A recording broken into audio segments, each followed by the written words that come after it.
Vancouver, British Columbia, where the Lions hope to sail their way to 5-1 and tie the Als on top of the CFL standings. Hey folks, we're back. Duffy and Schultz for part 2 of our doubleheader. Yes, we talked about the Alouettes going to 5-1. The Lions have a chance to match them tonight as they take on the Toronto Argonauts. Two really different teams. The Argos struggle early, but their defense has carried them through, and they've looked much improved. The Lions have really looked strong all season long. Keys to this one, let's talk about the Argos. Jay Barker back in the starting role. Well, I think that is the key for the Toronto football team is Jay Barker. Coming off the bench is one thing, but being in a starter in this situation, well, the anxiety builds up, the emotions build up. We'll see how he does as the starter and the decisions he makes early in the game. For the BC Lions, they really believe they can run the ball on the Toronto Argonauts. They've got to be aggressive in order to do that right at the point of attack. Damon Allen only has 3 interceptions in the last 150 attempts. That's a key issue. They're playing smart football, too. I think the fact is that you look at balanced offense, BC Lions are a little bit more balanced than the Toronto Argonauts. That's a big advantage in this game, James. And that will be a matchup to watch. The Argos defense ranked #1 in the CFL. The BC Lions offense also #1. We'll be watching that one all night long. All right, let's send you out to Vancouver for Game 2 of our doubleheader, Lions and the Argos. Here are Dave Rendorf and Glenn Suter, guys. Welcome to the West Coast, where it is the wet coast. Once again, boy, they've had an awful lot of this weather in Vancouver. The weather brought to you by the Weather Network. It's comfortable enough, temperature-wise, but it is pretty gray and dreary outside, which works for the BC Lions because when the weather's bad outside, that means the football fans are more likely to come inside, and we've got a good game for them and you tonight as the BC Lions, 4-1, try to keep pace with the Montreal Alouettes. In their way, Jim Barker and the Toronto Argonauts, who are coming off a very impressive win over Winnipeg, 40-7.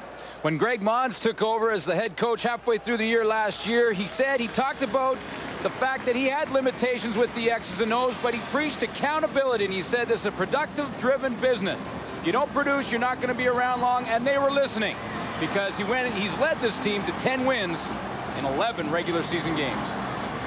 The lone loss coming to the Winnipeg Blue Bombers, a game seen here on TSN a couple of weeks ago, right here at BC Place.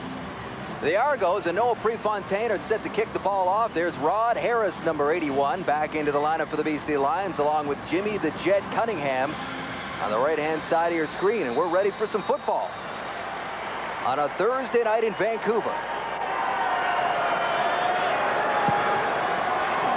And that is a low kick that's going to be scooped up by Jimmy the Jet at his own 25. And he's not going to get much further than his 35. So the BC Lions offense takes the field under the leadership of Damon Allen, having another great season. And for the first time this season, they've got the posse together. And that is Eddie Brown, Don Blair, Rod Harris, and Alfred Jackson.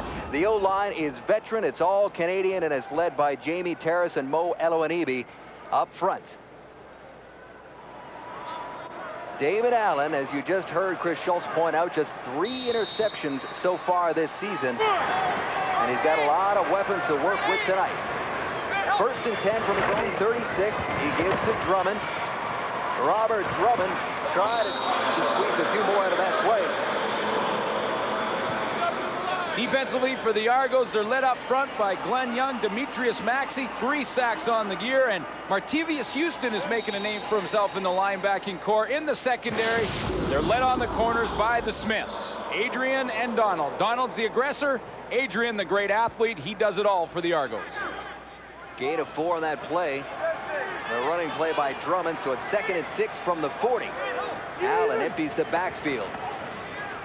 Puts it up, coming across the middle is Jimmy the Jet. Flags on the play. And Allen goes right to the air right away. It'll be offside BC. The Argos held Jimmy the Jet short of the first down, so they'll decline the penalty. And offside, BC #4. That penalty is declined. 3rd down. Force the BC Lions to punt the football in their first series. Pretty good speed by Martavius Houston to run down Jimmy the Jet Cunningham. That's a speed mismatch that favors the Lions, but not that time. There's a good look at Greg Mons. You bet he knows the result tonight for Montreal, with the Alouettes improving to 5-1. He tries to downplay the fact that his Lions have become one of the favorites, but we'll see tonight. There's the pinball. Pinball Clemens wrapped up before it could get too far, and that's where the Argonauts offense will begin. Well, Jay Barker struggled to start the season, but played his best football last week in a big win for the Argos. He'll get some help up front with R.J. Kerwin. Of course, he's got Akeem Richmond and Tyrone Brown in the slot backs, and Chad Folk, the only solid guy in that offensive line that's been there every single game. But they're starting to become healthy, and they're starting to gel. Every game they get a little bit better. Meanwhile, Jay Barker is now in charge of that Argonaut offense again after the injury to Jimmy Kemp last week early on in the Winnipeg game. 1st and 10 from his own 21. Little play action. Barker goes to the air. He's got his man. It's Tyrone Brown, the rookie out of Toledo, who is their leading receiver. The BC Lions line up defensively like this. Along the front, it's a great front four, or in this case, a front three, as they play a 3-3-6. The new guy, number 99, is Keith Franklin. We'll tell you about him. And in the back, defensive backfield, Eric Carter, Bo Lewis, and Raphael Robinson, number 22, having a great season for BC defensively. 2nd and 2, gain of 8 on that play. The handoff goes to Tony Burse. And we're not sure if he got the first down. What an addition Tony Burse has been to the Argo offense in just one game. All of a sudden, last week, the Argos had a running game. He had 15 for 65 yards in that game versus Winnipeg. A huge win where the team scored 40 points and really broke out offensively. And most of the team is giving a lot of credit to Tony Burse. They're bringing out the sticks to measure this. He needed 2, and it looks like he came out a little short. Short by the length of the football. That's right. Even though you would think that Jim Barker wouldn't worry too much about this, because this is a situation when you get a yard off the line of scrimmage that you know your offense should be able to get it. But, and it's a big but, you could fumble it, could have an exchange problem with your tailback, you could slip on the turf. There's a lot of things that can go wrong, so it makes you a little nervous if you're the head coach watching this one. Not to mention you're 2.5 minutes into the game, but on 3rd and inches, Barker keeps, and it looks like he has got it. Jay Barker got his very first win in his career here in BC, and he comes in with a lot of good vibrations, I'm sure, from that performance last year. Here's a look at him surging ahead to get the first down. Got a good surge out of that front 5 offensive line. That's the type of play that gives them confidence, and Jim Barker, who is a former offensive line coach, knows that. You know, you're going to gamble on that situation. You know you can get it, plus now you got confidence to keep the drive alive. First down from the 32. Barker. That snap, almost lost it, but he's going to lose something, and that's yards. Good job just hanging onto the ball, Glenn. Yeah, he got the good hop. He got the Argo bounce. It bounced right back to him. He picked up the hop, and then Dave Chaters was right on him in the center of your screen. He had no chance to get that ball and turn around and hand it to Pinball. Chaters was there. He slipped that tackle. Still lost a couple of yards in the play, but you're right. Heads-up play just to keep possession of the football. Looked like he did gain a couple of yards, so it's 2nd and 8 from the 34. Puts it up, and he's got his man. It's Akeem Richmond. And he's close to the first down marker, but I do not think that is going to be enough. A lot of young receivers now going for the Argos. One of them is Akeem Richmond. They really like him a lot. Started the year on the practice roster.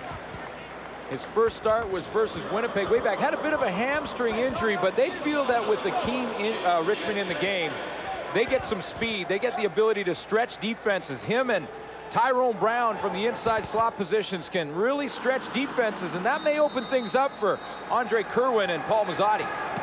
Noel Prefontaine gets the kick away. It is big, and it's into the end zone as Jimmy the Jet Cunningham had to hightail it back to corral that thing.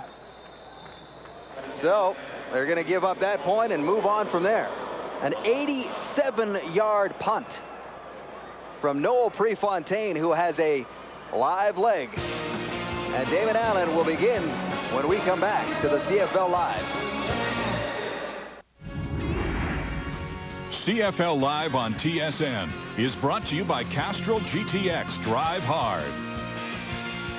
And by Molson Canadian. Here's where we get Canadian.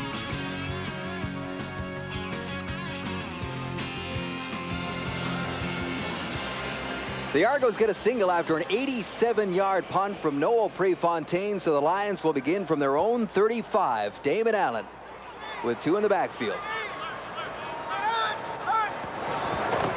The give goes to Robert Drummond, who powers his way along. This is a key matchup here. The Lions running game, which is tops in the CFL, against the Argos defense, which is tops in the CFL at stopping the run. Yeah, it's going to be a great matchup, and they're going to pound away at it. Michael O'Shea against Robert Drummond. Like you mentioned, against the run, the Argos are giving up under 70 yards a game. The Lions are rushing for 170 a game. Something's got to give in this game tonight.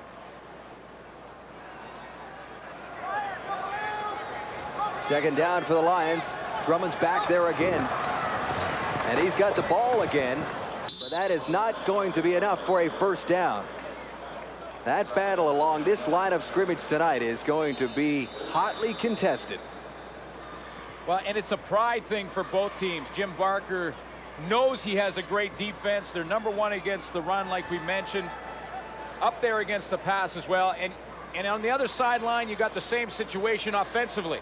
Greg Mons has a lot of confidence in his running game and in Robert Drummond, believes it can't be stopped, and this is why it's a pride thing for both coaches. Who's going to win the battle here tonight?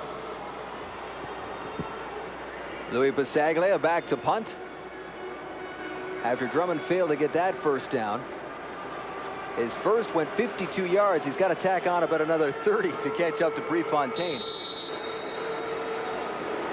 Clemens, the lone man back.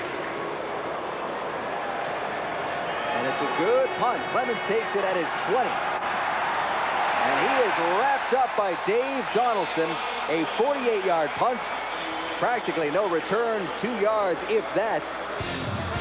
And the Argos will take the field when we come back to Vancouver. For Jim Barker and the Argos, this is what they have to do to win this game tonight. First of all, no turnovers on offense. 14 in 5 games, not good enough. They got to control the football. Success on first down. When you have a young quarterback and you can give him 6-7 yards on first down, he's got a chance. And they have a great defense, but they're going to have to even pick it up further and possibly score on defense if they want to win here tonight. Coming into tonight, the Toronto Argonauts were last in the league in first downs. So that is a key stat for them. Barker's in trouble, gets away from the heat and throws it away. A smart play by the young quarterback. Very smart play, and we just talked about in the keys the turnover situation, and it's something that Jay Barker wants to stay away from. He wants to stay away from the costly turnovers and the mistakes that cost his team points, and this is what we're talking about right here. A great decision. No one's open downfield. He's feeling the heat. Get rid of the football, throw it out of bounds. Keith Franklin was bearing down. Let's line up 2nd and 10. As mentioned, Jimmy Kemp got hurt last week very early on in that win against Winnipeg. Barker came on and was outstanding. 16 of 19, 243 yards passing, 2 touchdowns, no interceptions. Here he is out of the shotgun, going to the air. He's got his man. That is Kerwin, Andre Kerwin, and that's not going to be enough for a first down. So 2 and out. They weren't able to get a first down there, Glenn. Well, Eric Carter was excited because he finally saw football. Eric Carter started the season with 3 interceptions in Edmonton, and since then, no one has gone after him. He hasn't seen any action out there on that left corner. So even though he held him for a first down, it wasn't an interception for Eric Carter. It was a good tackle, and he's just happy to see a football thrown his way. Coming into this game, I kind of got the feeling that there's going to be a bit of a feeling out process here. You've got an offense in the Toronto Argonauts that is still finding its legs against a very capable defense, and a very dominant Argonauts defense against an explosive Lions offense. Strength against strength. Here is Jimmy the Jet Cunningham. Here's another guy that's still looking to bust out this season in his return game. A return of 9 there on the 48-yard punt. What are the keys for the BC Lions tonight? Well, we just talked about the keys for the Argos. Here's the one for the Lions. I'm going to call the running game a saw-off. The great running back in BC and Drummond against O'Shea and that great defense. We'll saw that off, so I think they got to get Alfred Jackson involved. Give Barker a lot of looks defensively. Confuse him. Make him throw a couple of interceptions if they can. And they got to launch the Jet. Jimmy the Jet Cunningham has been very close all season to breaking it. If he does it tonight, the Argos are in trouble. Damon Allen's going to try to break it here as he hands off the ball to Drummond. The ball is loose. And I believe the Argonauts have it. Yes, they do. It's number 59, Glenn Young, scooping up that loose ball. Argonauts take over. This was a problem last week when the BC Lions against Calgary had a chance in the scoring position. Robert Drummond saw a huge hole, reached for the ball and fumbled it, and they didn't get any points out of it. And again this week, a problem in the exchange between quarterback and tailback. That time looked like Damon Allen got the ball a little too high. Drummond, it hit his elbow, bounced out of there. Drummond really had no shot to get the handle on it. And now the pressure's on the defense in BC. That is a rare sight. The Lions do not turn the ball over very much. In fact, they had the fewest fumbles in the league going into tonight. But Barker takes over in Lions territory. Pump fake. He's got Kerwin, and they're close to a first down. Let's go down to the sidelines now. Bring in Farhan Lalji is standing by with Jimmy Kemp. We'll get to him in just a moment. But Andre Kerwin gets him close to a first down. Yeah, Andre Kerwin, you saw him in the last series. He ran that hitch. Eric Carter came up and made the tackle. That time, they tried to run the hitch and go. Even though they got close to a first down and it was a completion, Eric Carter did not bite and was right in the hip pocket of Andre Kerwin. 2nd and 2. Barker out of that shotgun play action. He's going to do it himself. And up for the first down. We were going to talk to Jimmy Kemp, who is here with the Argos, Glenn, but all of a sudden he had to go to work because he's here to kind of be this guy's friend and coach him through games just like this. Watch this newcomer here, Dave. Keith Franklin come off the edge and just get sucked into the play action pass by Tony Burse. Watch this. Jay Barker to the outside. Look at 99. He thought Tony Burse had the football. Took him a while to react to get back outside. That is Keith Franklin playing his first game in the CFL in the place of Antonio Armstrong. Barker out of the shotgun. Flushed out of the pocket. Gets away from the heat. Complete. He's got his man, Tyrone Brown. A big play for the Argos, who are taking that turnover. It's a big capitalizing. Sorry, it's a big play, and it's made by Jay Barker because he avoids the rush from David Benefield from the outside. And then watch how composed he is once he gets out here. He sees Paul Lacoste bearing down, and he has to throw one against his body into pretty tight coverage from Roger Harper. Very great, good composure from Jay Barker on the play. He could have panicked at this point, but he relaxed, threw that football, and got the completion. Gain of 17 to the Argos' leading receiver. He's going back to the air, almost picked off. Roger Harper had his mitts on it, and he had nobody between him and the end zone. And Roger Harper knows all he has to do is catch that one, and it is 7 points for the BC Lions. And, you know, we talked about turnovers from Jay Barker, and that one should have been a turnover. He's got to avoid that. He did not see the stinger hanging around, and the stinger almost stung him. Is stung a word? Yeah. Stung him? I don't know. Football lingo. I'm just wondering, is he the stinger or the record? Here they go. Another chance to hand off to Pinball. Clemens bouncing around. Look at Gain the of pinball. 6. Look, yeah, he was bouncing around, and he needed a couple more bounces.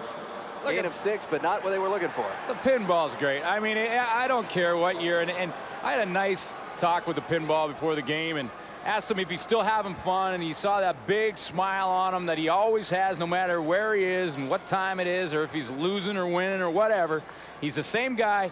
And he said to me, you know what? I'm having a great time. I'm going to take it year by year. And Pinball Clemens is the first guy in all of football to have over 5,000 yards in 4 different categories: rushing, receiving, kickoff returns, and punt returns. Pinball Clemens is still getting it done, and he's tired of hearing people say he's rejuvenated. He's not rejuvenated. He's just doing what he's done his whole career: make plays. He was wondering, when wasn't I juvenated? Yeah, that's right. You know, I said, how many more are you going to play? He goes, year by year, but you know what? I feel good. He said, I'd like to dedicate one whole off season to training hard, maybe this coming off season. Disqualification, physical abuse of an official, 81 Toronto. Oh, boy. That is a big loss right there. Andre Kerwin got out of line with the officials, and he is gone. Well, this happened way after the play, and it happened quietly because I've been watching the field. We're talking about Pinball Clemens. And in the meantime, Andre Kerwin is having a chat, and it wasn't a real physical chat. He was just talking to him. They're going at it. That's Eric Carter and Kerwin. Well, now see, that push is going to get you thrown out of the game. See, that you can't touch the official. And we don't know what he said to the official, but you certainly can't touch him. And even though it didn't look very aggressive by any means, you just can't touch those guys. That's it. And he's gone. And it's a major penalty that sends them a lot further back than where they were going to kick that field goal from. Dan Giancola now from 38. And it's good. So they do add 3, but they're down a man. The Toronto Argonauts with a 4-0 lead in the first quarter in Vancouver. 5 minutes to go in the first quarter. Farhan Lalji is down on the field with Jimmy Kemp. Welcome back to BC Place. We're joined by Jimmy Kemp. And Jimmy, Andre Kerwin out of the game. That's got to be a big loss for the Argos. Yes, fortunately, we've got guys who have played. Andrew English has done a great job for us, and he'll step right in. And it hurts to lose a guy like Andre who's made a lot of good grabs for us, but Andrew will do well. Jimmy, you were playing well until you hurt your knee last week against Winnipeg. Bring us up to date on the injury. I'm fine. Take a couple weeks to heal. I'm fortunate that it's not worse than it was, and look forward to coming back. All right, Jimmy, thanks a lot. Good luck the rest of the season. Thanks, appreciate it. Back to you, Dave. And as you saw, that ball was almost picked off. Mike O'Shea had his hands around it, so 2 passes that probably could have been intercepted, one by Roger Harper and that one by O'Shea. Well, Rod Harris became the defender on the play. Rod Harris hit O'Shea. He had both hands on it and looked like he really secured the catch, but Rod Harris popped it out of there. O'Shea already with 1 interception on the season. Here's Allen on 2nd and 10. Looking for Alfred Jackson. He's got it. Took a big pop as well at the 50. Oh, did he ever? Took a big hit. It was a strike by Damon Allen. He had to throw it on the run, and he had to wait for Alfred Jackson to pop open because it was pretty good coverage on the side of the rollout. Here comes Damon Allen. He's going to move to his right, to the left of your screen. Now, there's no one open initially. Pretty good coverage by a great secondary in Toronto. He waits long enough, and that was not a whole lot of room to get that football into Alfred Jackson. Jackson takes the big hit and hangs on. BC gets their first down of this ball game from their 50. Little swing out to Eddie Brown. And BC's leading receiver didn't have much room there, but let's talk a little bit about Eddie Brown, a key member of the posse. The posse. Yeah. And there was talk earlier on this year whether or not, once they got everybody healthy, who would be the guy in the bubble. We thought maybe could have been Eddie Brown, but certainly not now. No, he's been running well all year, and this is what they've wanted to see. They call themselves the posse, and what it stands for is pursuit of something special every day. They have T-shirts made up, and they want to see what kind of fireworks they can generate with those 4 in the lineup. Allen's feeling pressure, and he is down. He is down. Demetrius Maxey got a hand on him as that Toronto Argonauts front 4 got into his face.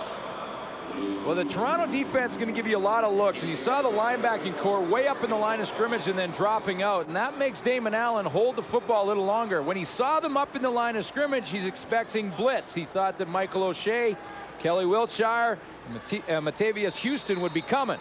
They didn't. They dropped. He held the ball, and Demetrius Maxey gets there. And the Toronto defense flexes its muscles once again. Here's Pinball from his 25. His 20, he's got a hole. Flag is down on the play. Donaldson was trying to bring down Pinball Clemens from behind, but not after a bit of a gain of 13 yards. We'll see what the flag is about.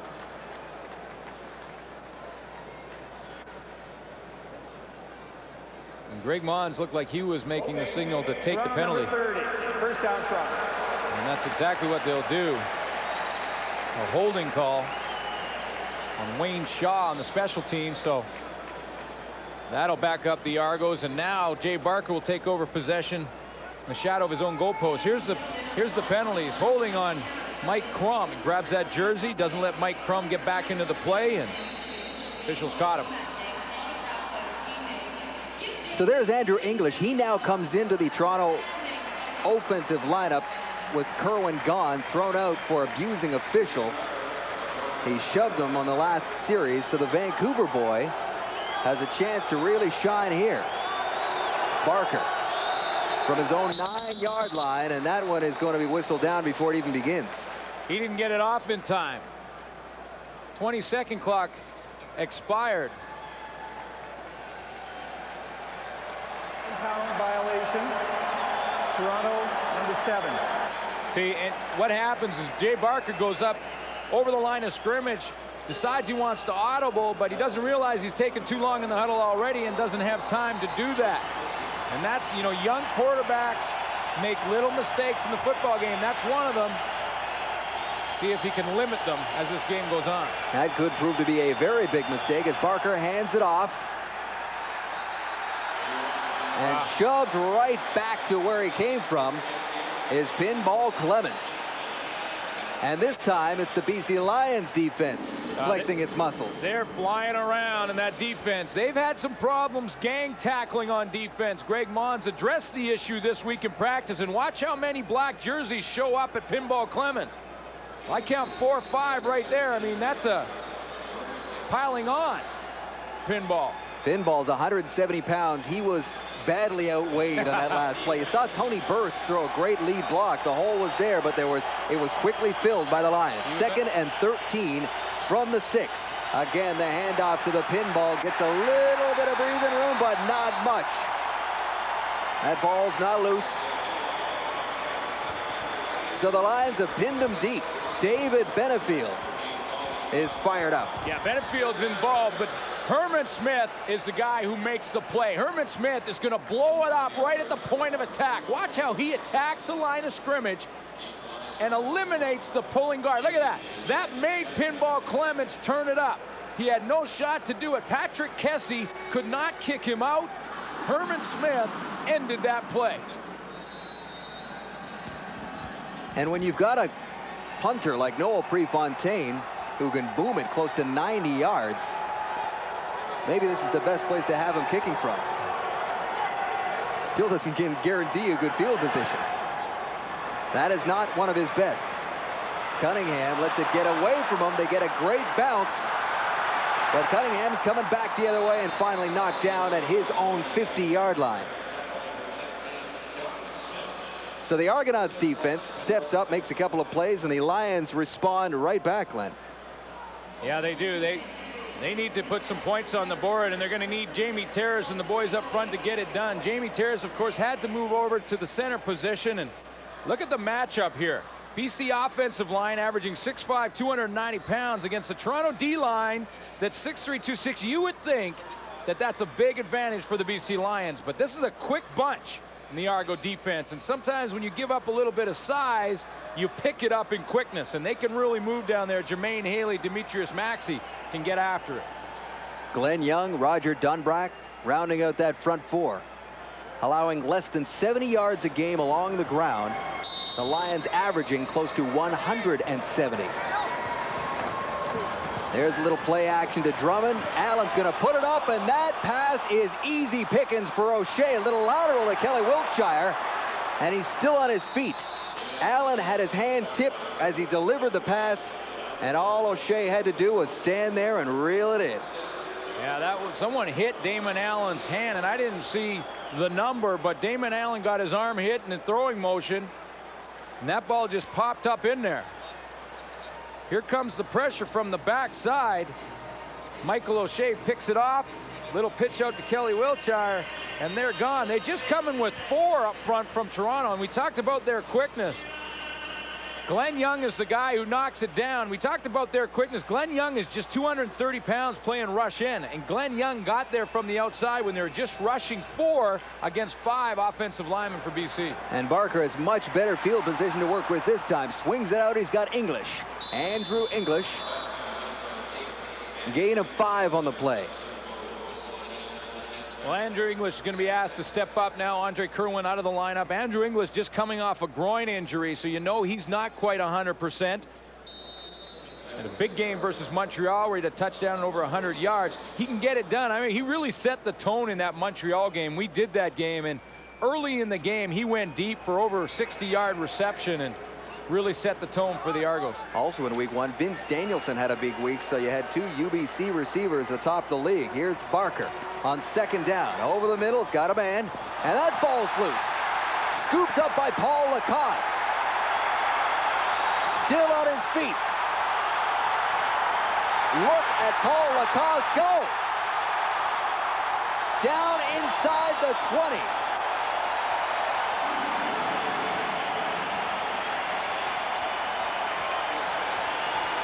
On the last play of the quarter, the BC Lions come up with a huge play. It's 4-0 after 1. You're watching the CFL Live, and we're at the quarter. Brought to you by 1-800-HI-IT'S-ME. It's the cheapest way to call. Collect. Well, in a game like this with 2 solid defenses, a play like that could turn out to be huge. But let us talk about the Argo offense. Before the game, you talked about Jay Barker and how critical it would be for him to have a solid game and not make any mistakes. Let's have a look at the old videotape evidence and give me your assessment of Barker so far. Well, look at the decision process for Jay Barker here. 3-step drop, resets his feet, finds his secondary receiver, completed pass. Now, different type of technique. Pumps to the receiver on the outside, finds the other receiver on the inside. Big time play. The right decision process in terms of looking at his first receiver, then his second receiver. Jay Barker is ready to play as a starter this time, not coming off the bench. He has to continue this type of football for Argonauts to win the game. Now, they have to eliminate mistakes like that fumble at the end of the quarter, but really Jay Barker doesn't have to do anything spectacular because he has such a solid defense. You know, he really does, because you look at the whole situation right now. You've seen the interception almost by Mike O'Shea, the fumble by Damon Allen in the backfield, and then finally an interception by O'Shea using his other teammate, Caleb Wilshire, to pitch the football. The Toronto Argonauts defensively are playing well. You take away that Lacoste interception, dominated by defense, the Toronto defense, James. You know, the Argos, when they won their 2nd Grey Cup a couple of years ago, they led the league in almost every defensive category, and a lot of people, especially in Toronto, think this defense might even be better than that one. Let's send it back to BC Place. David Benefield makes the play. Paul Lacoste gets the fumble, but it's Benefield in a zone drop. Here's Pinball Clements. He's going to run the curl. It's zone. Dale Joseph goes that way. Benefield is going to drop. Let Pinball catch it underneath and then break up and make the tackle. It's called letting them catch the 5-yarder and giving them a headache. This time Benefield strips the football. Lacoste picks it up. And then it's a foot race, and Paul Lacoste starts to look like a bit of a running back. More like a fullback. Breaks that tackle, gets to the outside, shows pretty good speed. I love the way he switched the ball from his right hand to his left hand. Only running backs are supposed to know about that. Paul Lacoste, high knees down the sideline, and he's given BC Lions great field position to start the 2nd quarter. There he is, 6'1", 225, the middle linebacker, Paul Lacoste, and the Lions have great field position now from the 18-yard line. Little play action pass. Allen's got a lot of room. Damon Allen out just around the 10-yard line. The 1st quarter numbers are brought to you by Castrol GTX. Well, this is you know what that is? That's the Argos defense. That's what that is. 1 first down in the 1st quarter for the BC Lions. And this is a potent offense with a lot of weapons. Robert Drummond, the posse, Damon Allen running the show, and the Argos with double the time of possession. That's something Greg Mons did not expect to start this football game. The Lions have had trouble putting the ball into the end zone the past couple of weeks. Now they got 2nd and 3 from the 11. And off goes to Drummond. Robert Drummond is in. Touchdown Lions.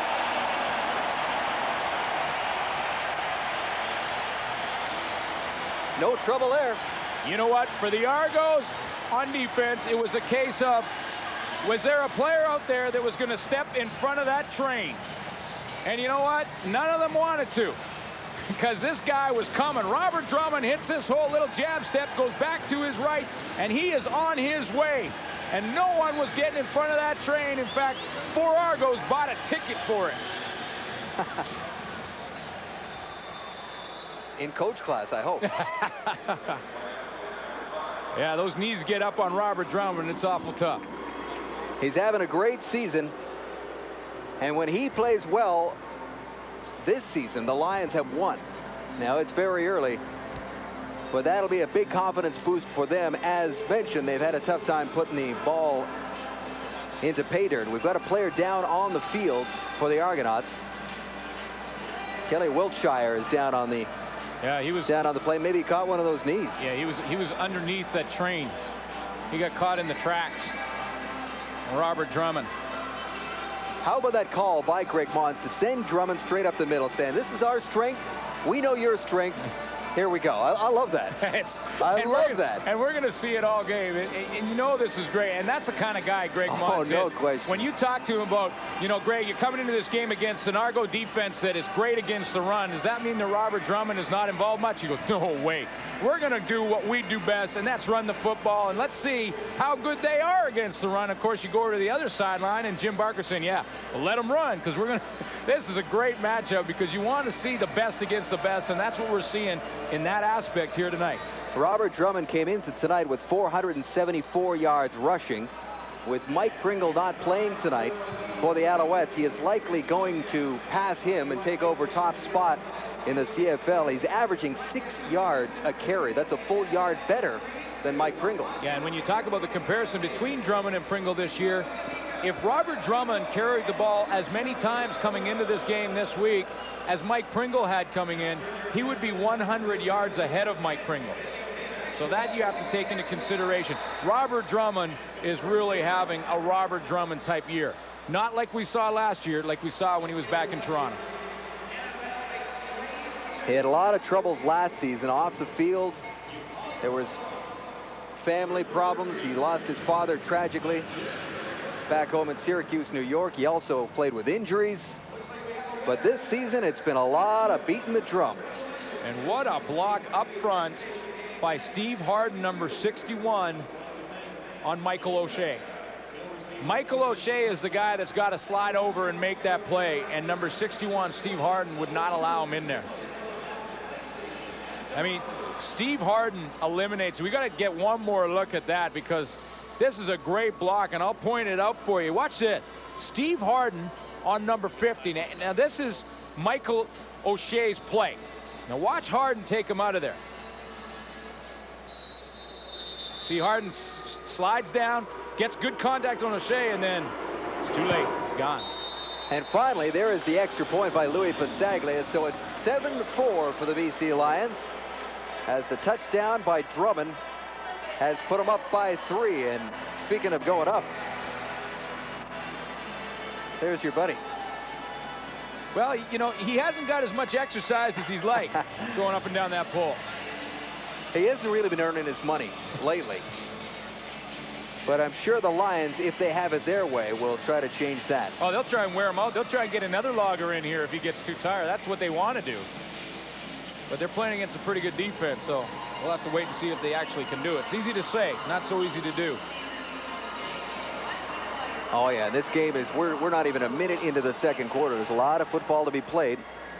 So the Argonauts turned a turnover into 3 points.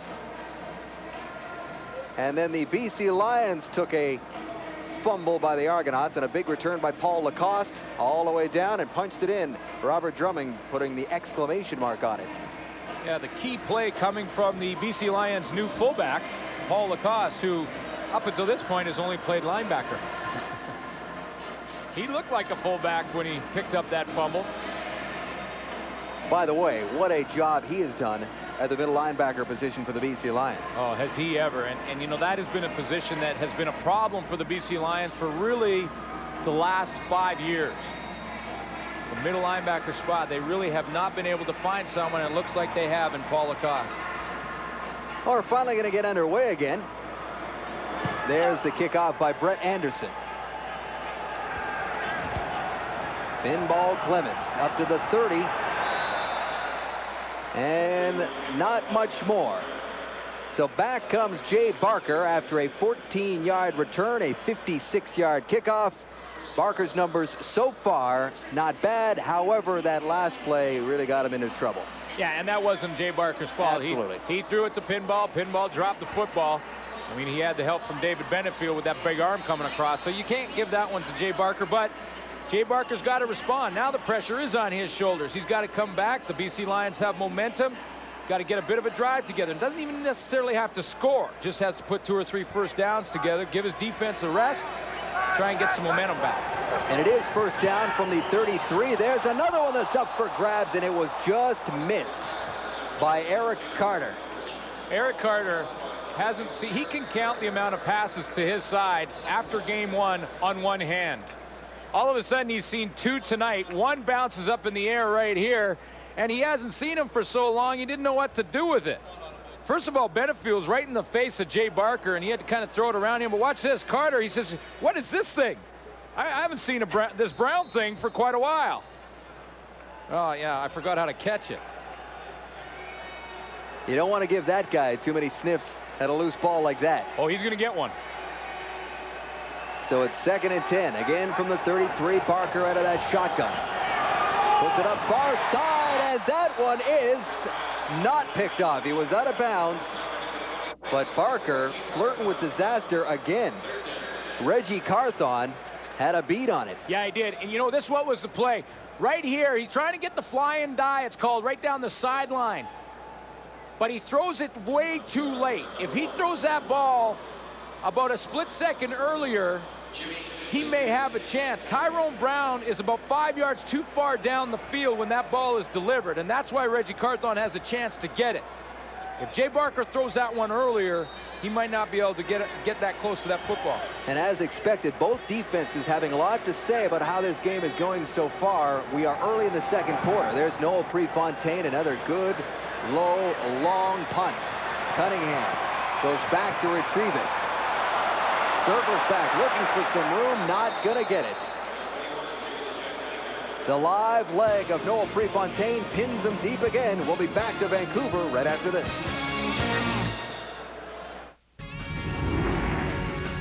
CFL Live on TSN is brought to you in part by AT&T Canada, the network the world works on.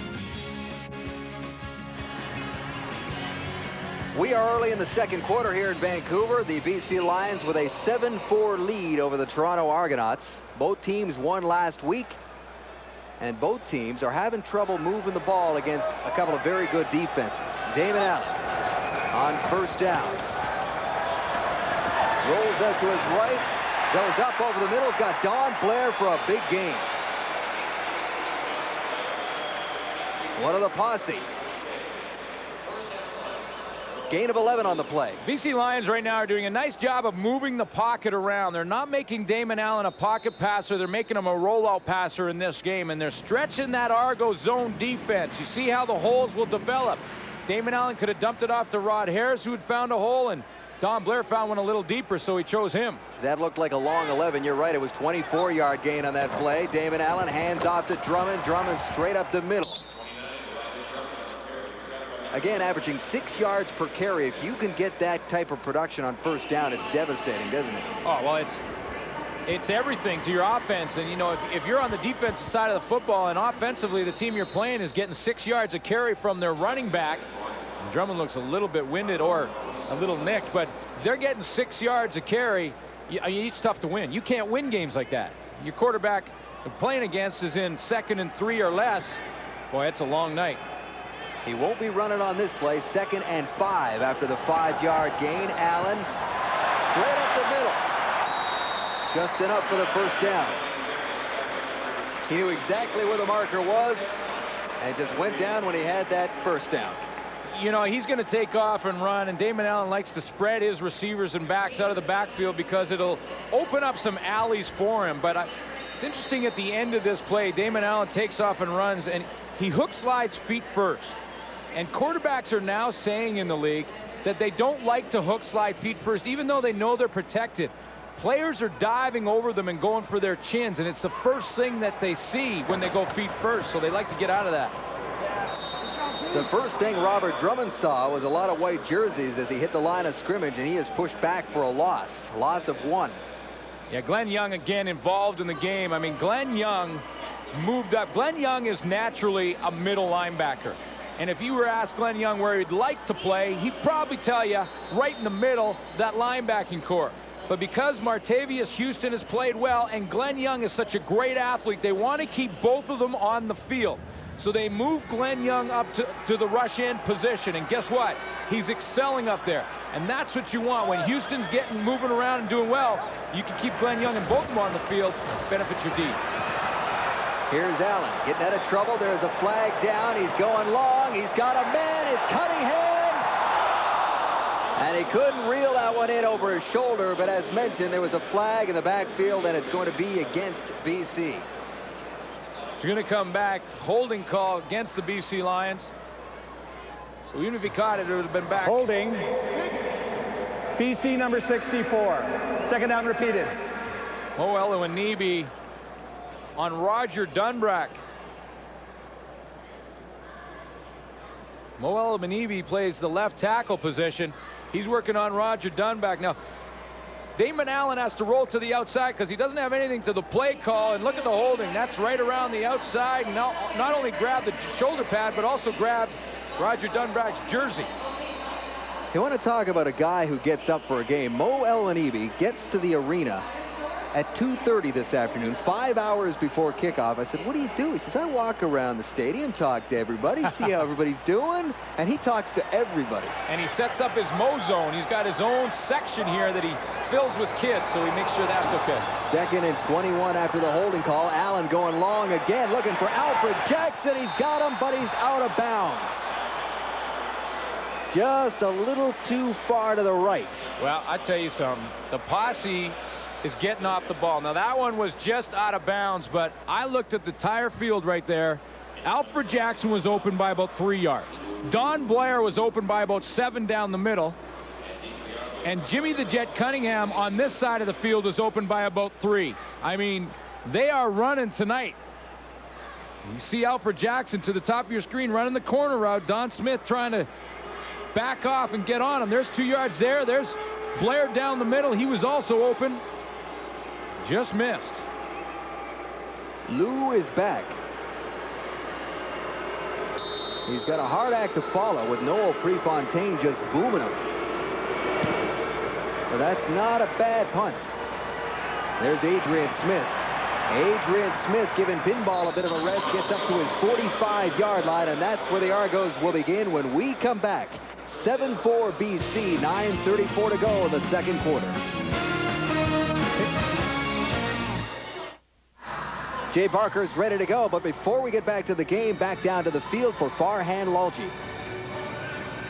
Welcome back to BC Place. Joining me now is John Makovic, a former head coach with the NFL's Kansas City Chiefs and a good friend of Lions head coach Greg Mons. Coach, tell us about your visit to BC. Well, first of all, when you live in Texas this time of year, you're looking for some cooler weather. And so we started thinking about taking a week, and I knew Greg was here coaching, so we decided to come and see him play. I'd never been to a CFL game live before, and I really enjoy the action.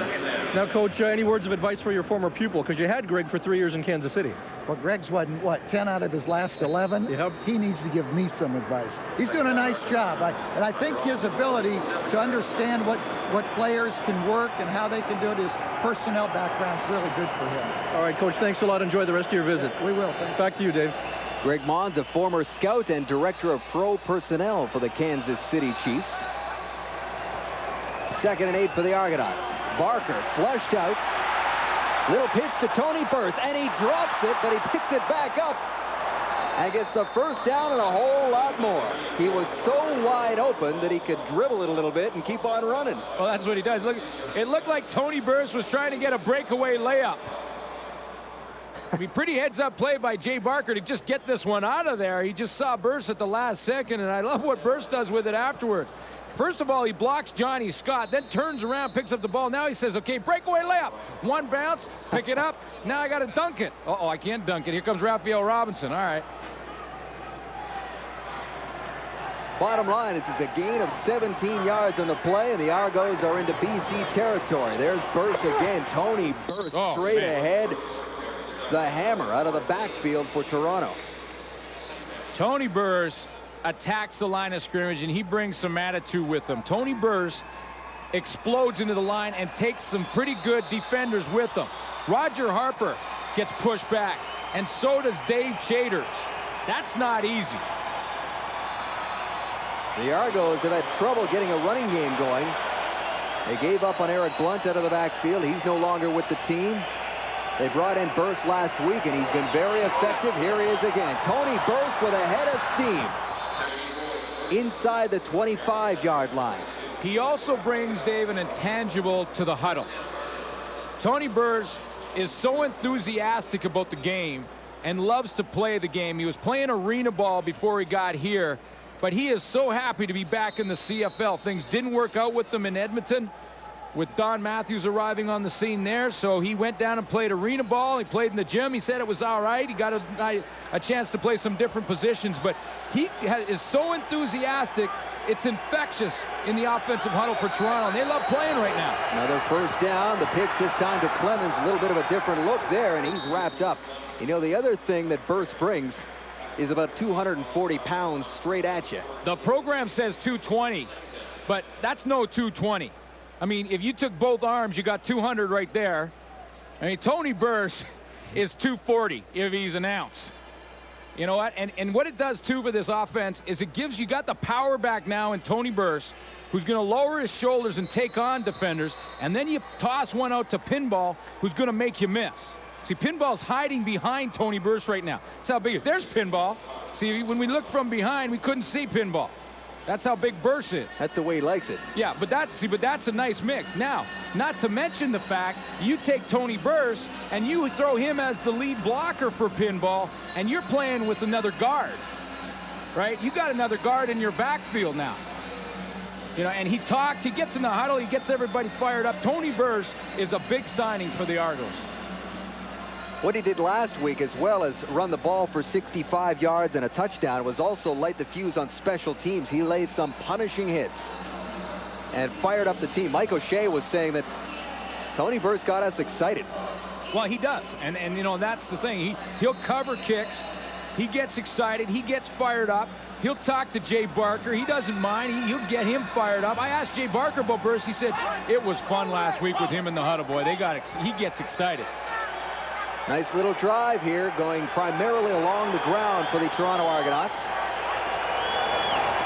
There's Burse again, looking for the first down, looking for some room. Looks like he's close. He was in Buffalo last year. Sacramento is where he started his career in the CFL back in 1994. Moved to San Antonio in 95. Spent 3 years in Edmonton. In his last year, he was a little bit injury prone. He had problems with his hands, broken thumb. Played most of the year hurt. But he is healthy now. Looks pretty healthy to me. He had 13 rushing touchdowns back in 1997 for the Edmonton Eskimos. And he is a load. You saw the measurement there. You know what? You got it. This is a tough decision because you know Jim Barker wants to come away with points when he's got great field position, and he's sending out the field goal team. Tony Burse stays on to help block because he does it all for him. But you got to wonder, should you pound Burse up there once more and the try? way he was running, yeah, boy. Yeah.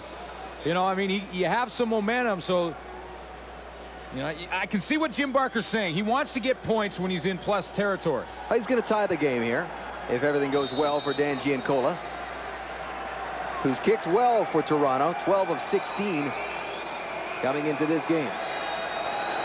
Here he is from 20. And that one's no problem.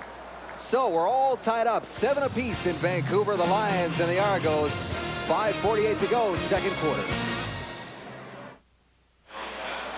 BC Lions are back in action. There's a completion to Alfred Action Jackson.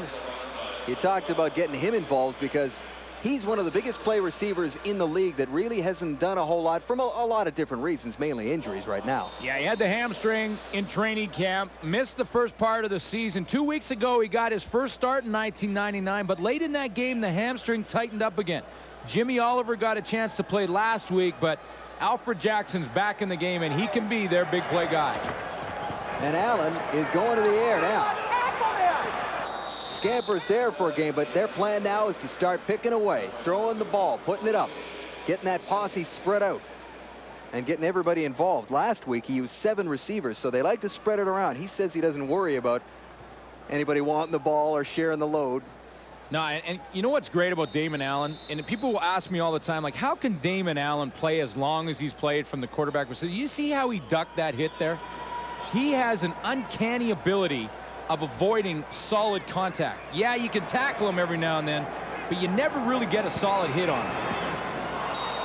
That one was almost picked off. Knocked down for sure by Kelly Wiltshire. Kelly Wiltshire took a gamble and won. Like, he rolled the dice there, because Kelly Wiltshire is coming on a blitz, and the #1 rule when you're blitzing is never leave your feet. He's going to come from the right of your screen right over here. Now watch when he comes in. He leaves his feet, times up the pass, and he knocks it down. Here comes the gamble. I'm going to jump. I'm going to knock it down. Now if he jumps and Damon Allen pump fakes and then takes off running, Kelly Wiltshire, his feet are moving, but he's not touching the ground. And he's beat. So Kelly Wiltshire rolled the dice and came up with a 7 on that one. Louis Pasaglia puts it up in the air. And Adrian Smith has got it. Flag on that play. Oh! Adrian Smith looking for the corner. He's got it, but he's run out of room just over the 30-yard line. Mr. Everything for the Toronto Argonauts, Adrian Smith. He's played quarterback. He's picked balls off. He plays defense. He plays offense. He plays special teams. Oh, it just, yeah, I mean, he's played quarterback. I mean, that's what, like you mentioned right off the bat, and that's where I kind of stopped. Wait a minute, he's a corner. But he has played quarterback. He plays in that jumbo formation that the Argos go with. He's the quarterback in that formation. He's thrown the football, run with it, had an interception for a touchdown. He has 2 on the year, 3 knockdowns, which leads his team. Also a punt returner and kick returner for them. Not No bad yards. offensive numbers. 88 BC is declined. Holding BC 56. 3rd down repeated. So Lou will go right back to work. Yeah, I was just mentioning, not bad offensive numbers there for Adrian Smith for a defensive player. Yeah, that's right. Well, you know, when you look at this now, this penalty, it's not a big field position difference for the BC Lions, but what's going to happen here is now Greg Mond's got to put his punt team back on the field. They just covered a kick for Adrian Smith, who took it way out to the sideline. So now they're all breathing a little heavier. They're all tired. They got to go ahead and cover another kick. This is usually where you get a chance to break one. And that snap is over Louis' head. And Louis, being the veteran, knows exactly what to do about that one with trouble all around, but a bad snap. And Greg Mons is not going to be happy about that. That's going to cost him a couple. Louis kicked it out of the back of the end zone, and you talk about guys being tired. Well, that snap is a sign of being tired. Doug Davies up over the head of Louis Pasaglia. Amazing play by Louis. It's a heads-up play because he's given up the safety. So he kicks the ball through the back of the end zone, but he does it through the air. Louis Pasaglia is a great athlete, and you can try and time this up as many times as you want. I bet you get nothing but air about 9 out of 10. It was a mile over his head. He hits that one out of the back, gives up 2 points, and he'll give the ball now back to the Argos, but he'll give it to them in deep field position. Heads-up play by Louis Pasaglia to try and bail out his buddy Doug Davies, who snapped that one well over his head. That one was still rising when it got to Louis Pasaglia. And I think Greg Mons is going to have a little chat with his Chargers, make sure everybody's focused, because as you mentioned, when you have to punt it again, it's not as routine as you would think. Yeah, and you know, you get tired, you put your head down, you're breathing hard, you can't see where the punter is really if you're that center. You know you're going to take another hit in the back of the neck. And obviously it affected Doug Davies. But, you know, I can't emphasize enough how big of a play it was for Louis Pasaglia to turn around and kick that one. Heads up, out of the air, knocks it out of the back of the end zone. If he doesn't do that, the Argos recover the ball, probably score a touchdown on the recovery. If not, they're on the 4 or 5 yard line, which means they're likely going to score a touchdown anyway. That's 7. Louis held it to 2. There's a look at the man that took the original penalty that sent them back and forced him to punt it away again. But you're right, Louis Passagle, when you've been around for 24 CFL seasons, you know all the tricks, and he didn't hesitate 1 second to give up the 2 points. Costly penalty by Benefield, and heads-up play by Louis that may just have saved him. Pinball Clemens gathers it inside his 20. He's got a convoy.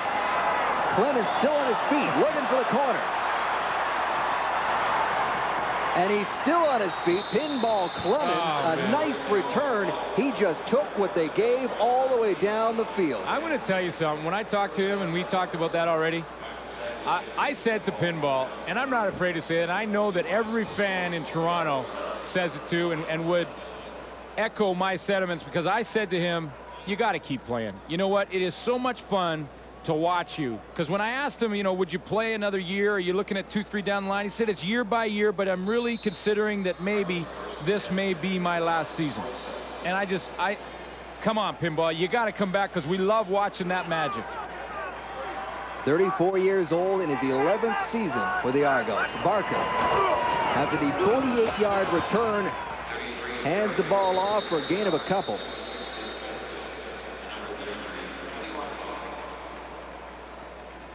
Now into the game is number 33, Ryan Terry. He was the ball carrier, and he is into the Argos lineup because, as mentioned earlier, Eric Blunt is no longer an Argo, Glenn.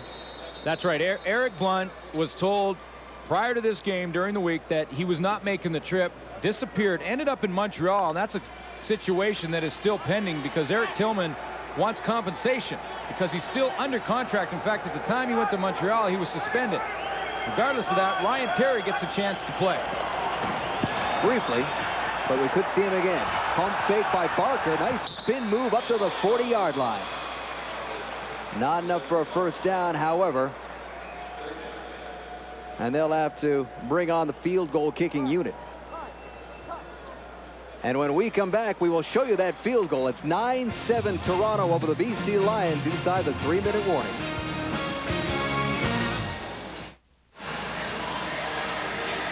Dan Giancola has a chance to stretch the Argos lead to 5. He's going to line it up from 48 yards away. He has hit from 52 already this season. This guy's been a great story. Was playing semi-pro ball before this season began. Wasn't even sure he had a full-time job with the Argonauts after they were starting to mess with the roster limitations with the new CBA. But once they guaranteed those 2 extra spots, he knew he had a job, and I think everybody in Toronto who's an Argonauts fan is glad he does. From 48. And it's wide.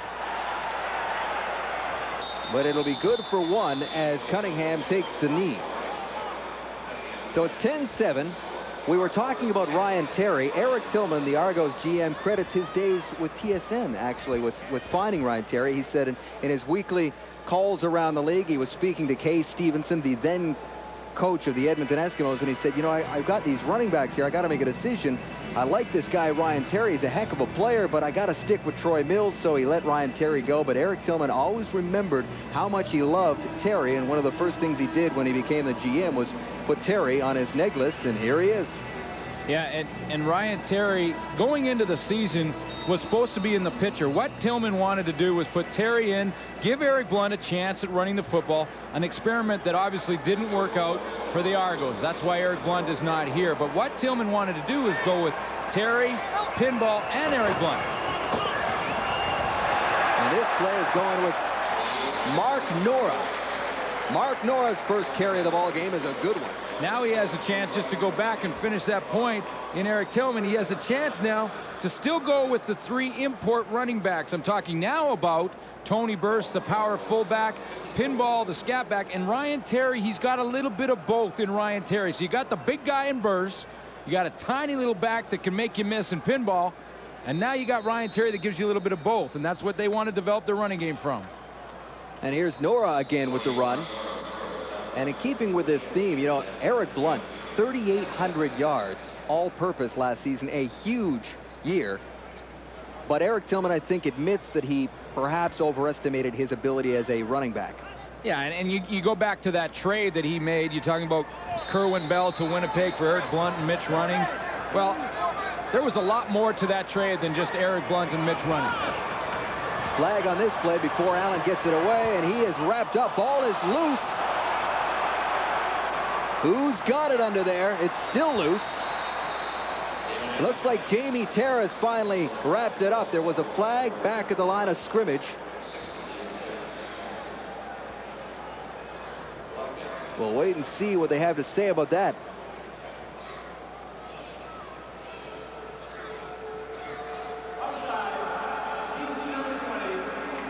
Third down.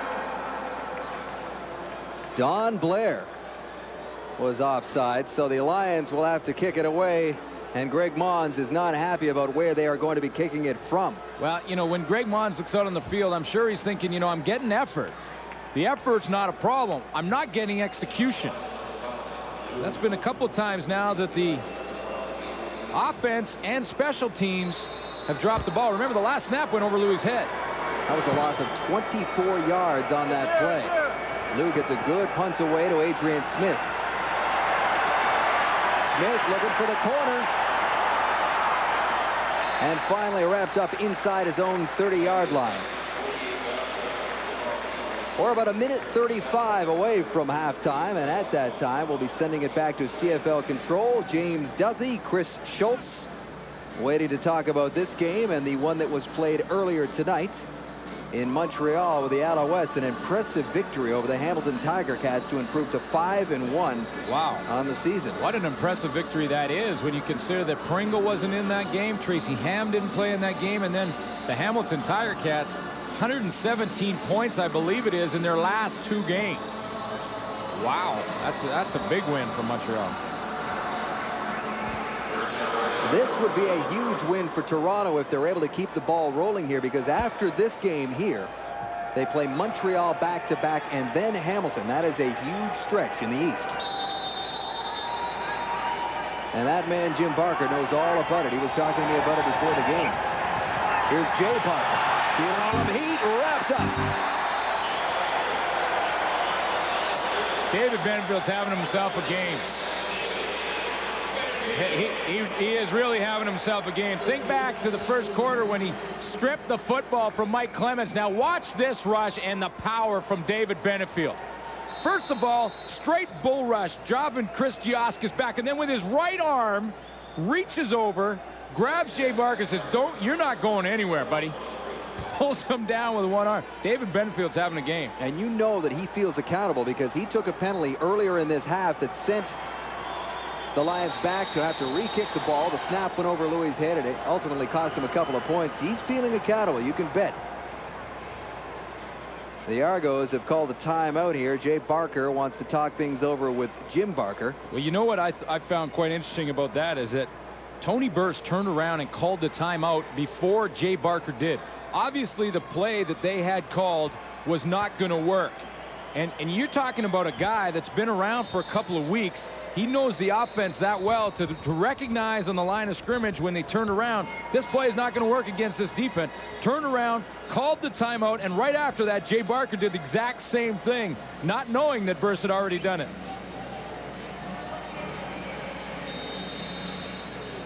Here is the updated leaderboard of the PGA Championship, the final major of the millennium. And how about the performance by Mike Weir? They were all tied at 4 under at one point. But Sergio Garcia, El Nino, the young Spaniard, has got the first-round lead. More coverage tomorrow on TSN. Go, Mike, go. Go, Burse, go. Tony Burse looking for the outside. And the big running back, fullback, guard, whatever you want to call him, picks up a couple more big yards. Ran a long way to get it, too. Yeah, it's a good call. You know, when you have second and a whole bunch, just take your loss, get your punt team on there, kick it away. And it's a good call. And that's why they called the timeout, because likely the call they had was something that would have made Jay Barker throw the football against a defense he didn't like. And neither did Burse. They both called the timeout, went to the sideline, talked it over with Jim Barker, and said, here's what we're going to do. let's just run the thing, get what we can. If we break it, great. If not, we punt it away. No big deal. We make the Lions drive it the whole length of the field with just over a minute to go. They've already had a time count violation in this game, so they did not want to make the same mistake twice. They're up by 3. There's a minute to go. They would love to take a lead into that dressing room for halftime. 40 points by the Argos last week against Winnipeg. You get the feeling this one is not going to be high scoring. There's a punt from Prefontaine. Bounces out of bounds and around the 37. Back down to the sidelines with an injury update. Here is Farhan Lalji. All right, thanks, Dave. About midway through this quarter, Lions linebacker Paul Lacoste took a hard hit, a helmet right to the elbow. The elbow's in a great deal of pain. He's also got some numbness in his arm right down to his hand, so he's not feeling real well there. He's also feeling lightheaded and nauseous. They're going to reevaluate him at halftime, but right now he's in a lot of pain. Well, that's not a, sorry, Glenn, that's not a good sight for the Lions, because we were talking about him earlier. He's done a great job. Kelly Lockbaum will replace him in the linebacking corps. 55 seconds for Damon Allen to work with in the first half. Puts it up. He's got Mark Nora out of the backfield. Nora picks up a first down. And all of a sudden, Mark Nora has become a feature back in this offense. Yeah, and the coaching staff love Mark Nora. They had a big question mark hanging around Mark Nora when the season started, and they were wondering, can Mark Nora become a great blocker?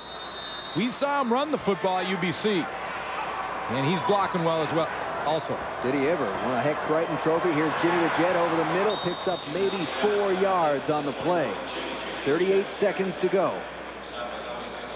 You know, earlier in the game, Robert Drummond looked like he was winded or maybe a little bit nicked, and we're seeing a lot of Mark Nora here in this second quarter.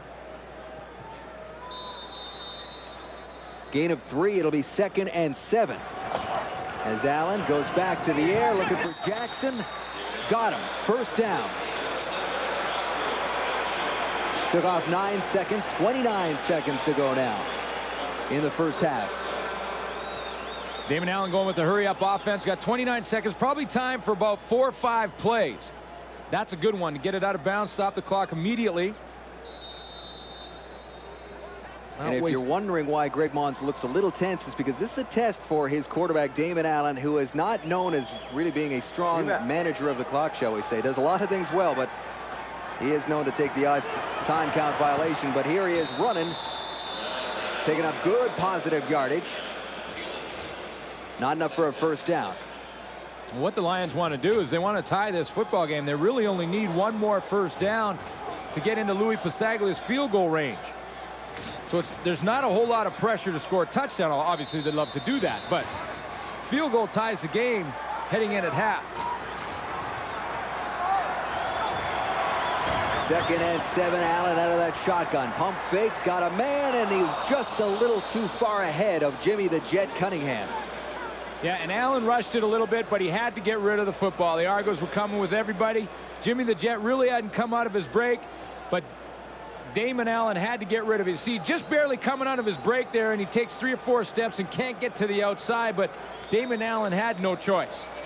Had to deliver the football, just hope that his receiver could catch up with it. They're talking about gambling here and going for it. On 3rd and 7. They're at the 45. That would make it a 52-yarder for Lou Pasaglia.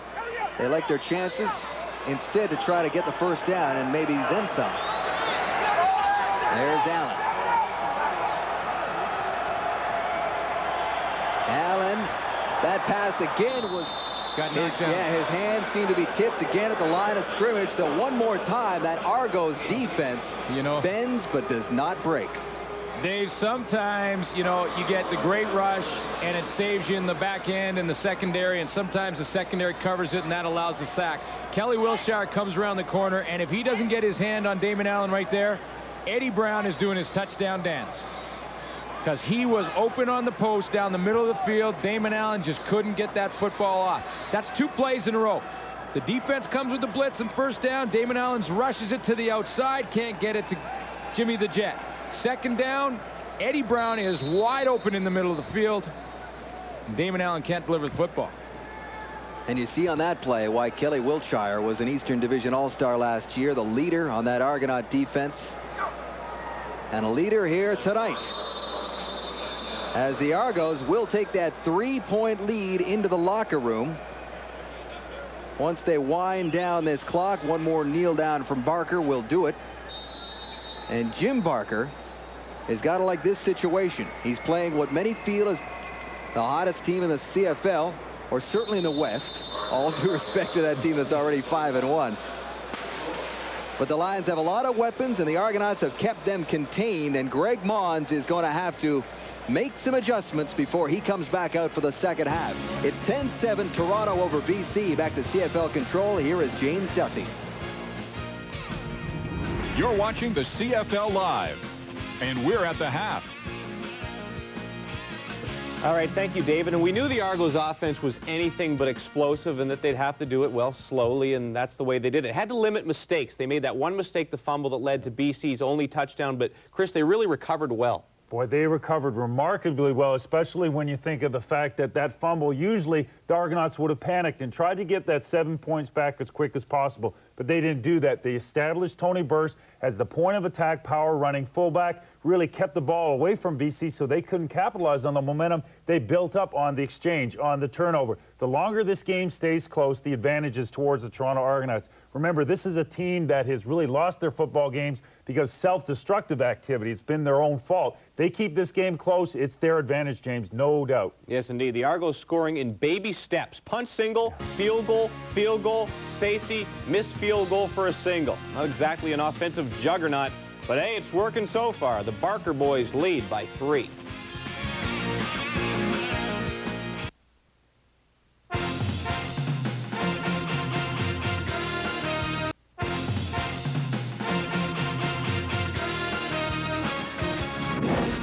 Welcome back. We'll talk about having the odds stacked against you. The team you're playing against has scored 117 points in 2 games. You're missing the best running back in the league. You're missing your starting quarterback, and you're missing your best receiver.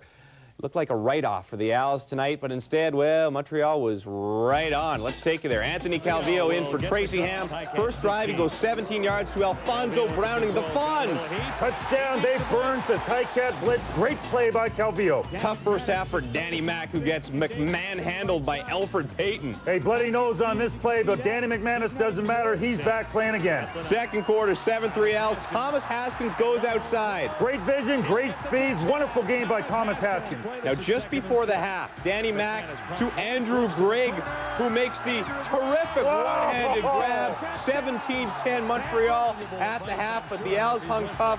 Fourth quarter, Ticats would cut it to 6. Archie Amerson with the TD. Not enough, though. 24-17 is your final. The Owls now with a 2-game lead on the Ticats, and with 2 wins over Hamilton, it's really almost a 3-game lead because the Owls so far would win a tiebreaker if they ended up even at the end of the year. They played twice more, these 2 teams do. Haskins with a Pringle-ish night, 210 total yards. For that, he receives our Adidas game ball. Chris, terrific job by both of the backups, Haskins and Calvillo. Oh, it really was, because the unknown going into this game is what would Anthony Calvillo be like as a starter. He hasn't played especially well as a starter. And then Thomas Haskins taking over for the #1 running back in the CFL, Mike Pringle. Both performed well, both grayed out in my estimation, A+, a double victory for Montreal. Not only did they win the game, they added depth. If Tracy Ham gets injured and again, Anthony Calvillo will play well. I would like to see Pringle and Haskins in the same backfield, James. I don't know if you can do that, though. Ticats probably wishing they'd saved up some of those points from the last 2 weeks and used them tonight. But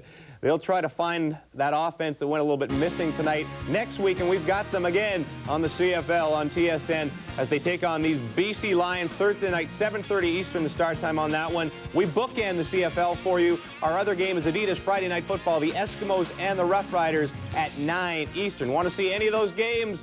Grab a pen, grab a pencil, and write down these ticket numbers, or call Schultz. He's got connections.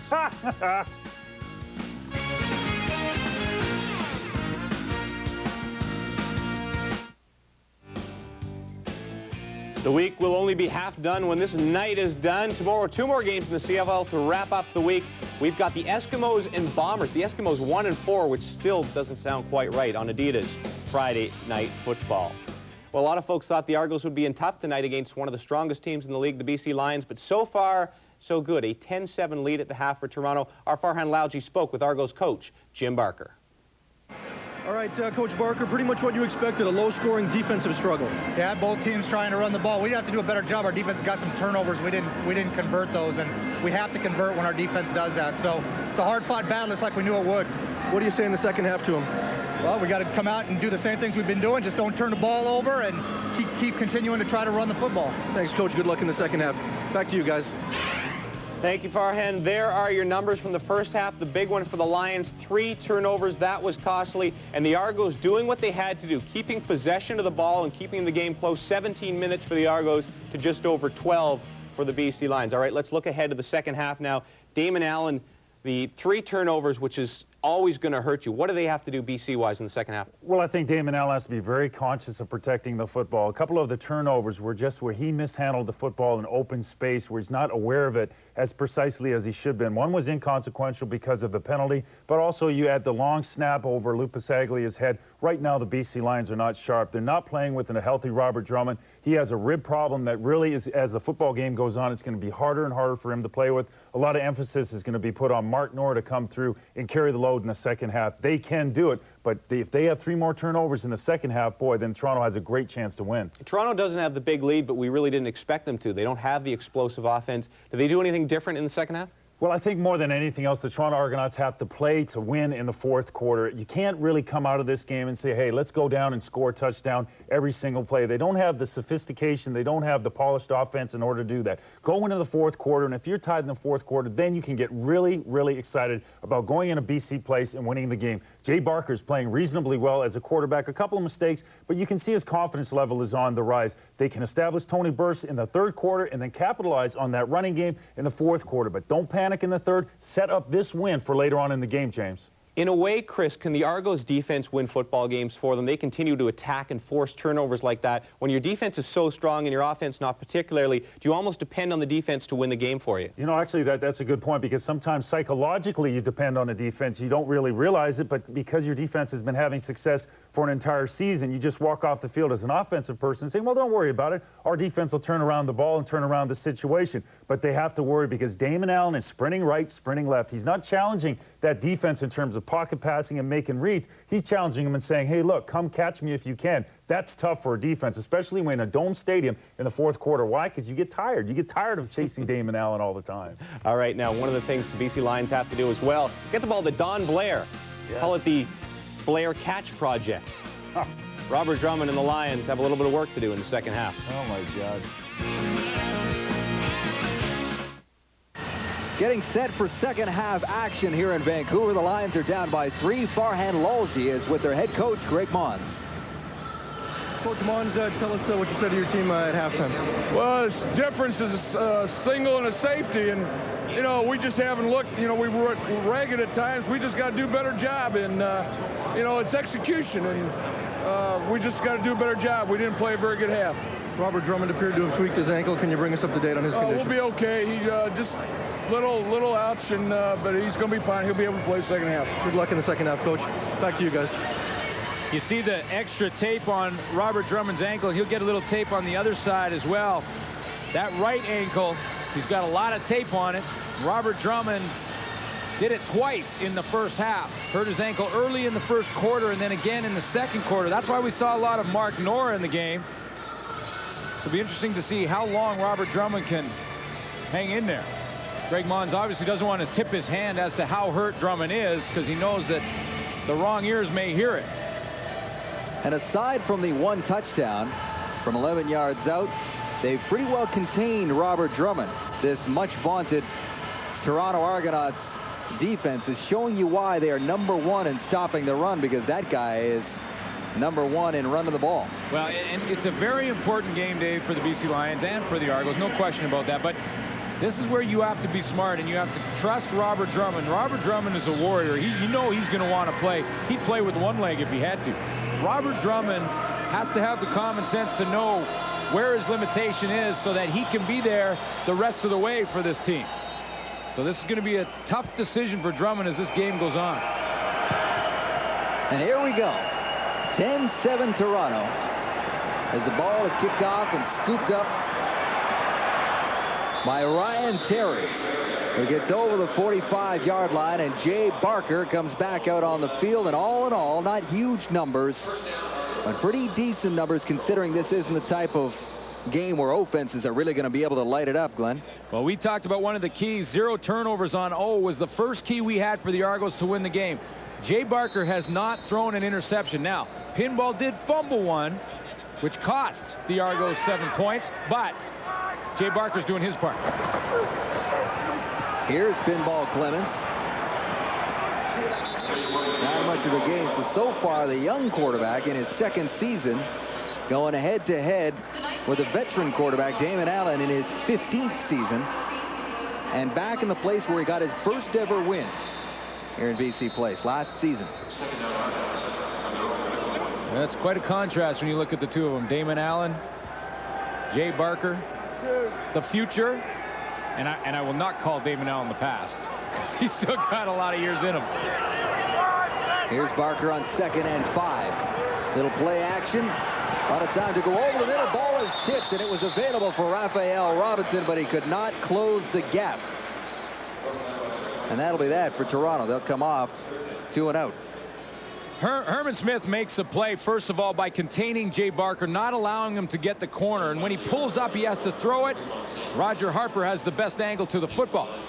If you let that guy get outside you and get a lot of room, you can get a throwing lane. Jay Barker would have found Brown. But Herman Smith said, nope, you're going to have to throw it from in the pocket. And back again is Noel Prefontaine having a big night kicking that ball. Kicks it to Jimmy the Jet Cunningham inside the 20 and not much further on the return. Return of 8 on the 43-yard punt, and Damon Allen will come back, and Greg Mons touched on it, Glenn. They've got to start executing a lot better than they have been tonight. Yeah, execution and second down conversion, something they have to continue to work on here in the second half. I mean, 8 yards on second down for the BC Lions, and that's basically telling you they're just not converting, and they're not putting a drive together, long sustained drives together. So Damon Allen knows that he's got to execute better, put first downs together. He's got a 1st and 10 from his own 25. He's looking for Alfred Jackson. Correct that. It's Eddie Brown.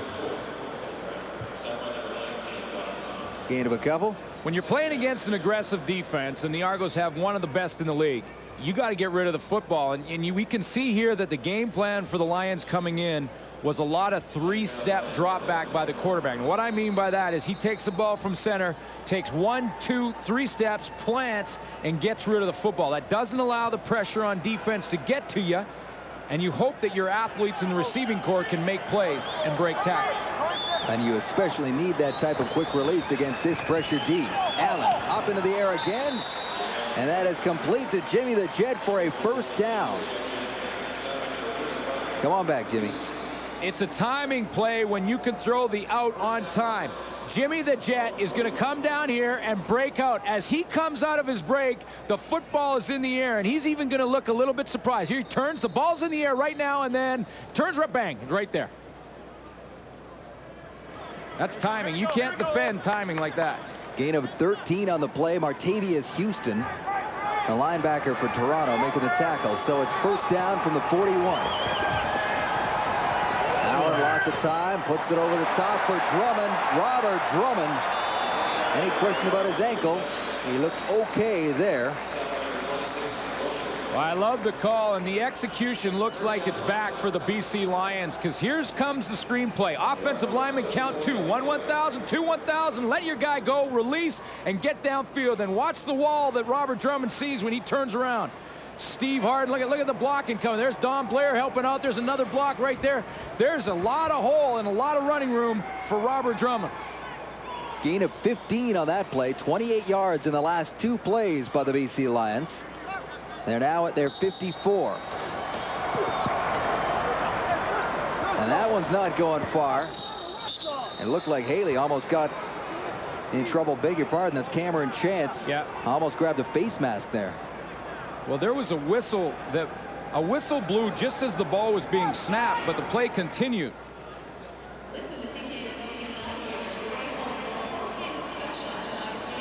There are no flags on the play, so the Lions. Sorry, Dave. Obviously, it was a whistle that came from someone other than the official. And Greg Mons is wondering why the play wasn't blown dead, because now he's looking at 2nd and 8. Really didn't get a chance to execute a play. Allen out of that shotgun, trying to keep the pressure going here. Goes up over the middle. That's a one hopper that is not going to happen for Don Blair. So the Lions stall at midfield, and you can see the frustration right there. Yeah, execution, and that was Damon Allen. You know, and you could tell he shook his head. You could see the frustration. That was a bad throw. Really nice blitz pickup by Robert Drummond, allowed him to get the ball out of there. He just didn't throw it well. You know, and everyone on the Lions right now offensively are taking their turns, whether it's a missed block or a bad snap or a fumble here or there. But it's those execution plays that are the difference right now in this game. BC had close to 400 yards total offense last week in Calgary, but they did not score a touchdown. Neither team did. Greg Mons was telling us how his team's been moving the ball, but they have not really been able to put it into the end zone with the consistency that he would like. So all the yards in the world doesn't mean much if you can't score. Here's Adrian Smith trying to bring it back upfield for the Argos. Got some room. Adrian Smith to the 50. Across midfield. And knocked out at the Lions' 51-yard line. A 45-yard return from the veteran Adrian Smith. And they'll try to build on that when we come back. 10-7 Argos. 3 times prior to this play, they tried to get to the wide field and return the football. All 3 times the Lions stopped it. They obviously saw something that was there because they came back to it. Adrian Smith finally breaks one and gives the Argos some great field position.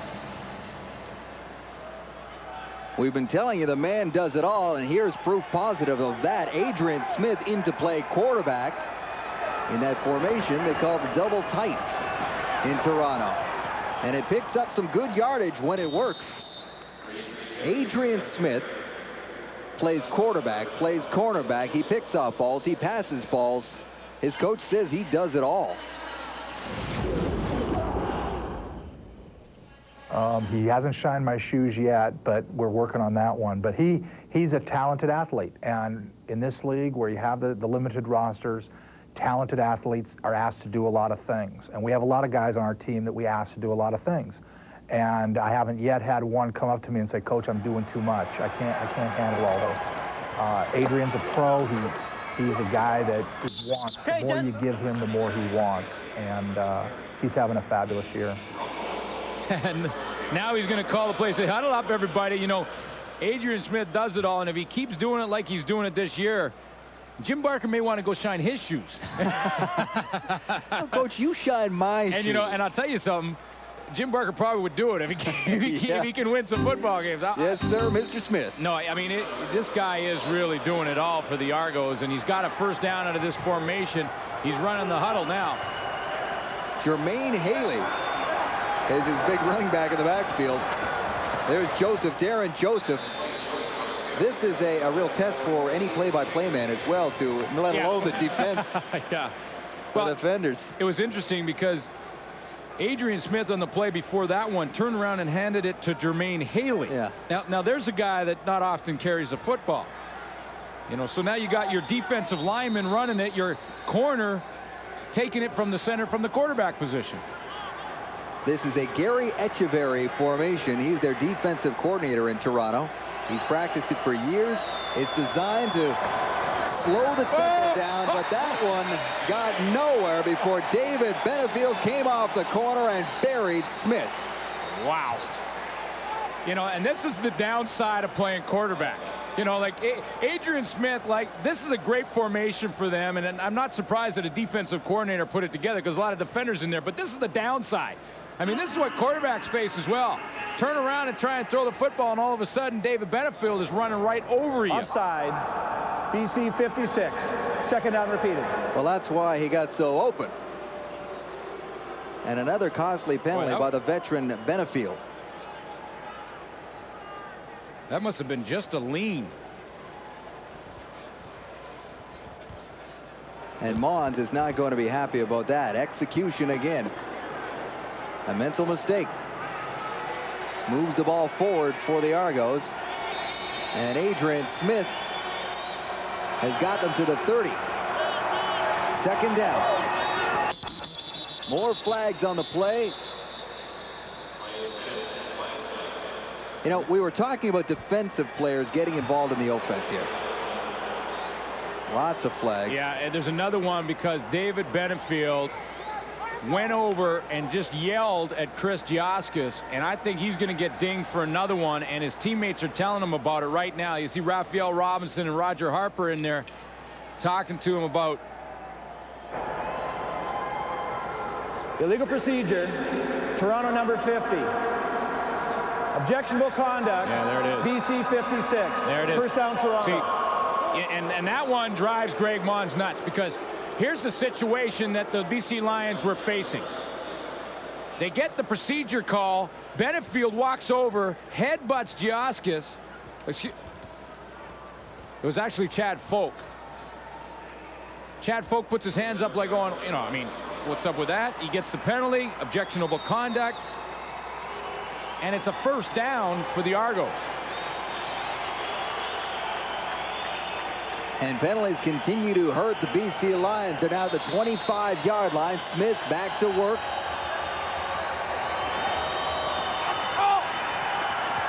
It's Ryan Terry again.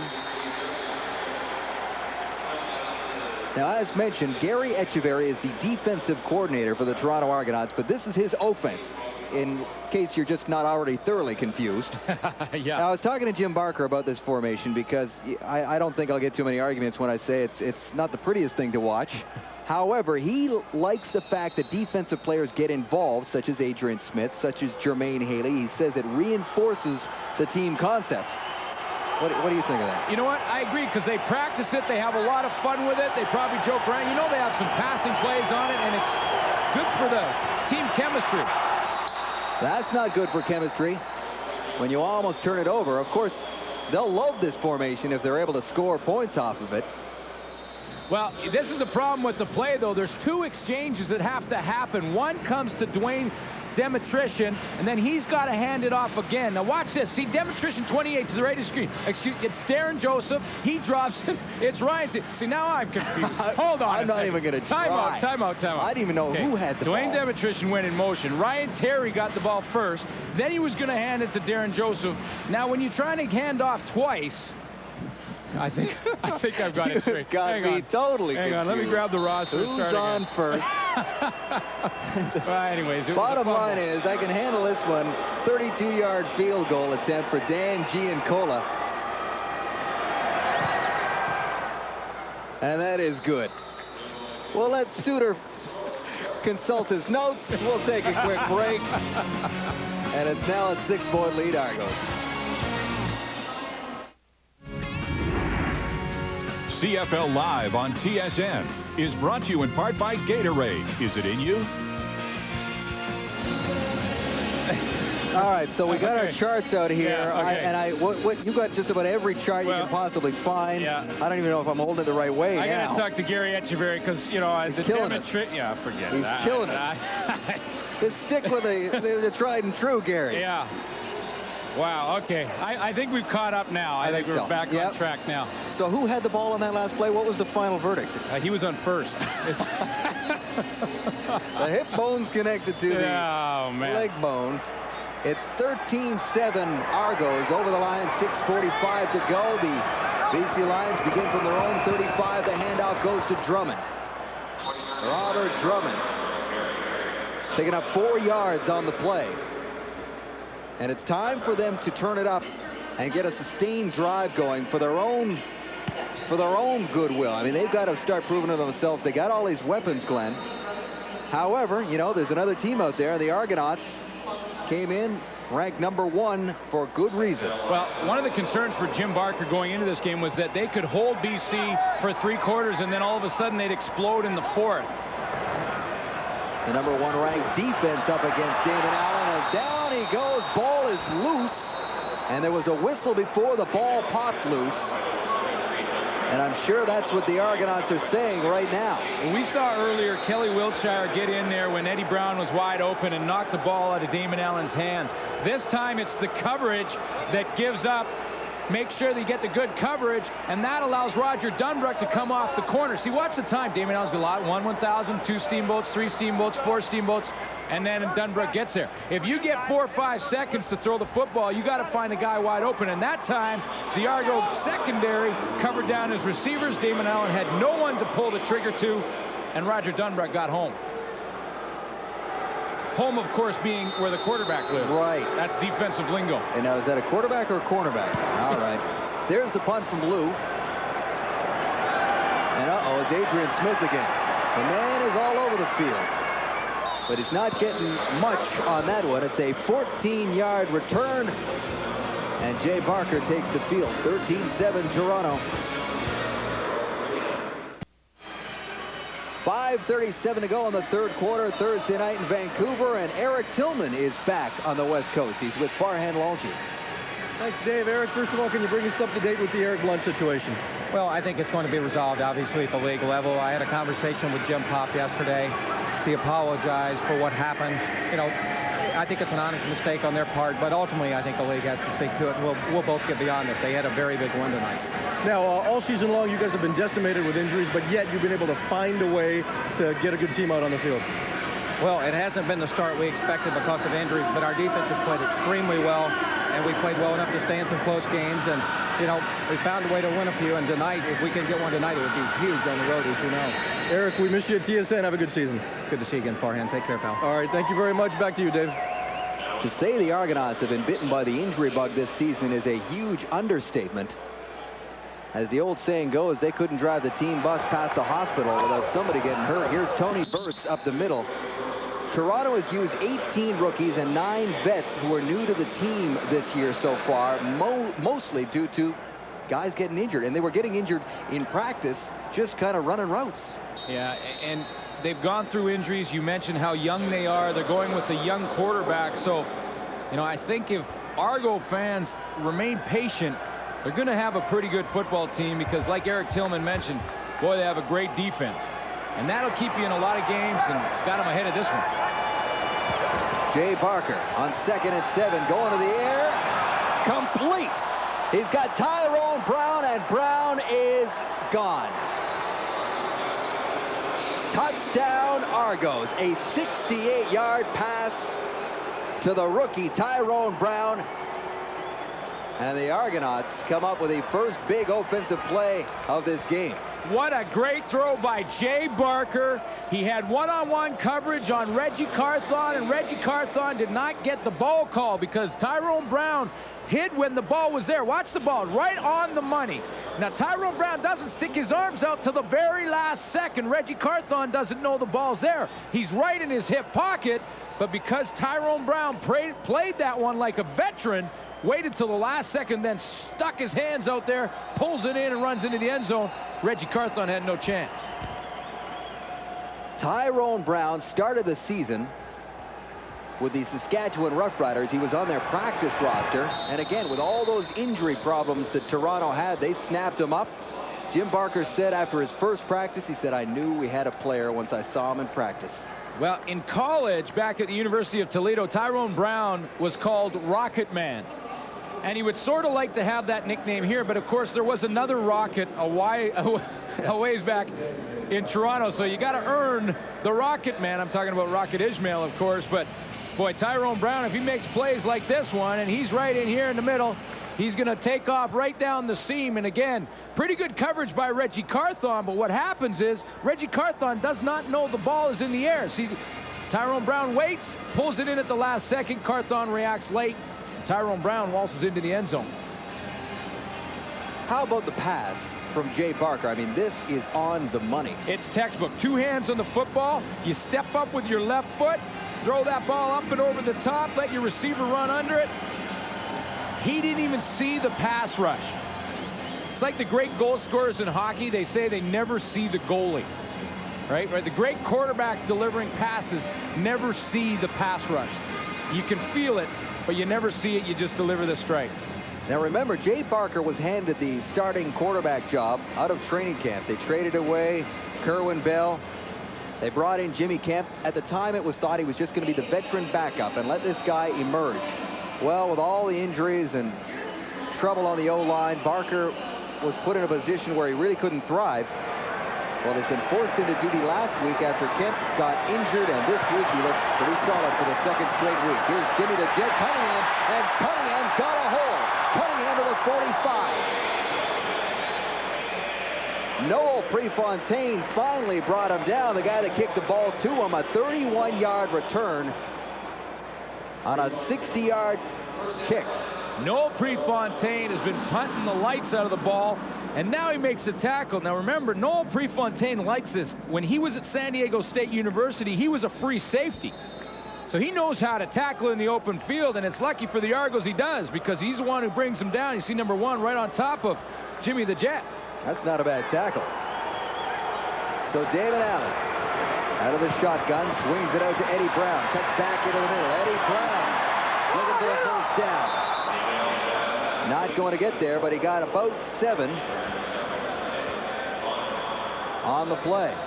Corey Mantica, who's back in the football game, is going to throw a great block for Eddie Brown. He's the outside receiver. Watch him come. Now watch big 68 come out there. Watch this. Bow. Wow, that was a huge block. That sprung him to start it. And then Eddie Brown make a couple of guys miss and break some tackles for some yardage. Gain of 6 on the play. 2nd and 4. Here's Cunningham again.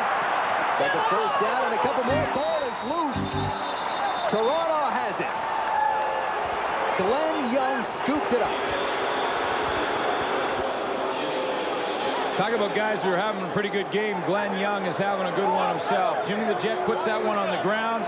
Glenn Young is there, and that just doesn't happen. He goes down in the stats as a fumble recovery, but Glenn Young travels a long way to get involved and ends up paying off for him. That's called pursuit. Glenn Young keeps working, comes all the way across from the other side of the field, comes up with the fumble recovery, and this is a man that has a lot on his mind right now, Dave. Well, last week, Eric Tillman walked into the dressing room. Glenn Young had an IV dripping out of his arm. He had food poisoning, so he played that game, obviously not at 100%. And this week, he arrived in Vancouver today. Didn't travel with the team because his wife is expecting any moment. Tony Burst with a carry. In fact, Glenn Young is not going to go too far away from their Director of Media Relations, Greg Manziuk. He is carrying a cell phone right now. Yeah. To alert him whether or not his wife Gina goes into labor. Yeah, Gina, good luck to Gina. We will hope the best, but that's a lot on a guy's mind right now. Glenn Young is sitting on the field. He's waiting for the call from his wife Gina. There's the phone. You see, Greg Manziuk has the phone in his hand, waiting for that call from Gina. Of course, they have a 1-year-old daughter, Brittany, already, so, boy, that's a lot on your mind in a football game. 2nd and 6, flags everywhere before that one got going. Now, you told me that you played a game, and when your daughter was born. That's right. 9-pound violation. Toronto number 7, 2nd down. Well, that's true. My first, Alicia, my daughter, and I was playing in Saskatchewan. Here in Vancouver on a road trip, my wife was giving birth in Regina, so I know what Glenn Young is going through, and it is it's a difficult situation. It's an exciting situation for Glenn Young because he knows in the back of his mind he's waiting for that call. He's trying to stay focused on the game. It's very difficult, but it's awful exciting for him at the same time. Penalty pushes him back. It's 2nd and 11. Barker throws that away before more bad things happen. Well, if he's got a lot on his mind, it hasn't shown tonight because Young's had a nice game for the Argos on defense as the Argos offense stalls and Barker leaves. So has Jay Barker. You know, I mean, I've been very impressed with Jay Barker with this decision process throughout this game. He threw that great strike to Tyrone Brown. That was the athletic play from Jay Barker, but he's made a lot of plays from the shoulders up. You know, and coaches will always ask you from the shoulders up to make plays. What I mean by that is good decisions. Barker's 9 of 15, 1 touchdown, has not thrown an interception this game. Another giant punt by Prefontaine. Cunningham's going to try to go right up the middle. Gets to the 20-yard line.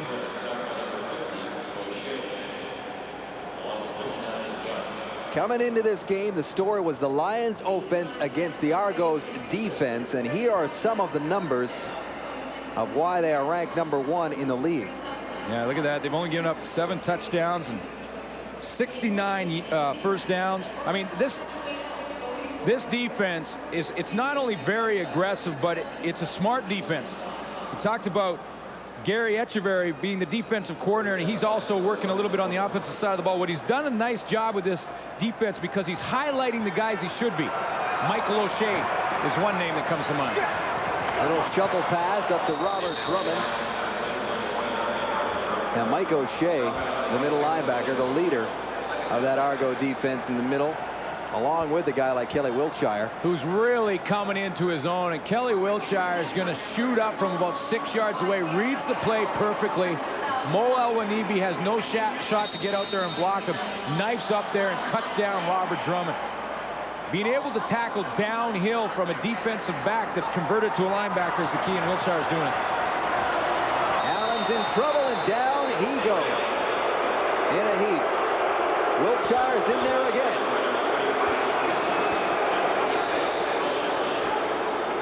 Martavius Houston in there, but Kelly Wiltshire makes the play. Last time he backed up in this area and shot from there. This time he's going to work from the outside position. I talked about Gary Echeverry's defense and how he gives you a lot of looks. Well, that's an example. You get a couple of looks from the same position on the field. It actually was Martavius Houston playing it, but it's the same spot, the same linebacker that does a different type of thing. Kelly Wiltshire came from the opposite side. And Joe Paopao over there on that sideline of the BC Lions, their offensive coordinator, talking to Damon Allen, trying to figure out how to get something going here. As we approach the very late stages of the third quarter, Adrian Smith gets away from a couple of tackles and is finally wrapped up. A return of -7 yards after a 46-yard punt by Louis from deep in his own territory. Well, the last time we saw the Argos 2 series ago with the football, Adrian Smith was the quarterback. They ran that jumbo offense, and they got a field goal out of it. Uh-oh. So now we just see who they decide to go with at quarterback, and I think it's going to be Adrian Smith because he's taking the gloves off. Should I let you call these plays, Glenn? Look at this. 2 for 2 passing. That's 100%. That's not bad. That's quick math there. It's 100%. 17 yards and a touchdown. No interceptions for Adrian Smith. He knows how to. He likes to make interceptions. He's done that a couple times this year. Doesn't like to throw them. And Glenn, here we go. All right. I got the playbook. Yeah, I'm with you. All I know is it's from their own 40. And out to Terry. Ryan Terry looking for the outside, and he's got it. Ryan Terry still going across midfield. Well, it turns out to be sort of student body left. Couple of pulling linemen out in front of Ryan Terry. Pretty simple handoff play. C-33 slide over. Now he's going to get the ball. Chad Folks out there. Patrick Kessie gets out there. Here comes the big blocks in the open field. And you got a hole. A good size hole. Paul Lacoste, who injured himself early in the game, back in the game, but has to just drag him down after a big game. Ryan Terry has NFL experience. He was with the Arizona Cardinals back in 1995. Adrian Smith, hold it, little spin move, dives ahead for maybe one more. And that's it for the third quarter of action. The Argos looking pretty impressive, up 20-7 in Vancouver. Back now to CFL Control. Here is James and Chris. You're watching the CFL Live, and we're at the quarter. Brought to you by 1-800-HI-IT'S-ME. It's the cheapest way to call. Collect.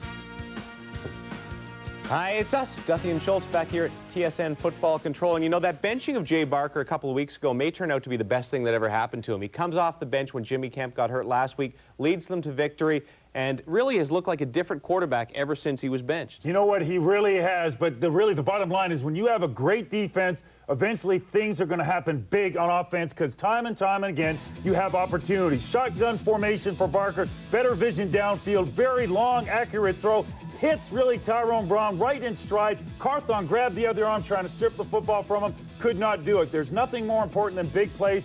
Huge play for the Toronto Argonauts. And when you look at the association with the defense holding the BC Lions to 7 points, that was based on the LaCosta fumble return. This is a unique position, a position the Argonauts haven't been in a long time, up in BC this time of the game. Got to quickly ask you what you think about this old jumbo offense. Nobody likes it. I like it. It's hard to execute because of the footwork in the backfield, but the visual keys from the secondary and linebacker, it's a bunch of confusion. Eventually they'll pop one. I know what they're doing. I don't have enough time to explain it in detail, James. You like it because the offensive linemen get more involved. That's right. Time of possession, too. It beats the clock down.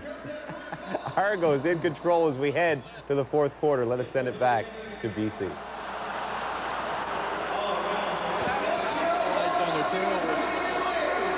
Well, here's the stats after 3 quarters, and the Argos 3 points off Lions turnovers. They'd like more. They'd like to have capitalized on a couple of turnovers by the Lions. You see the 4, but this is another telling story right here.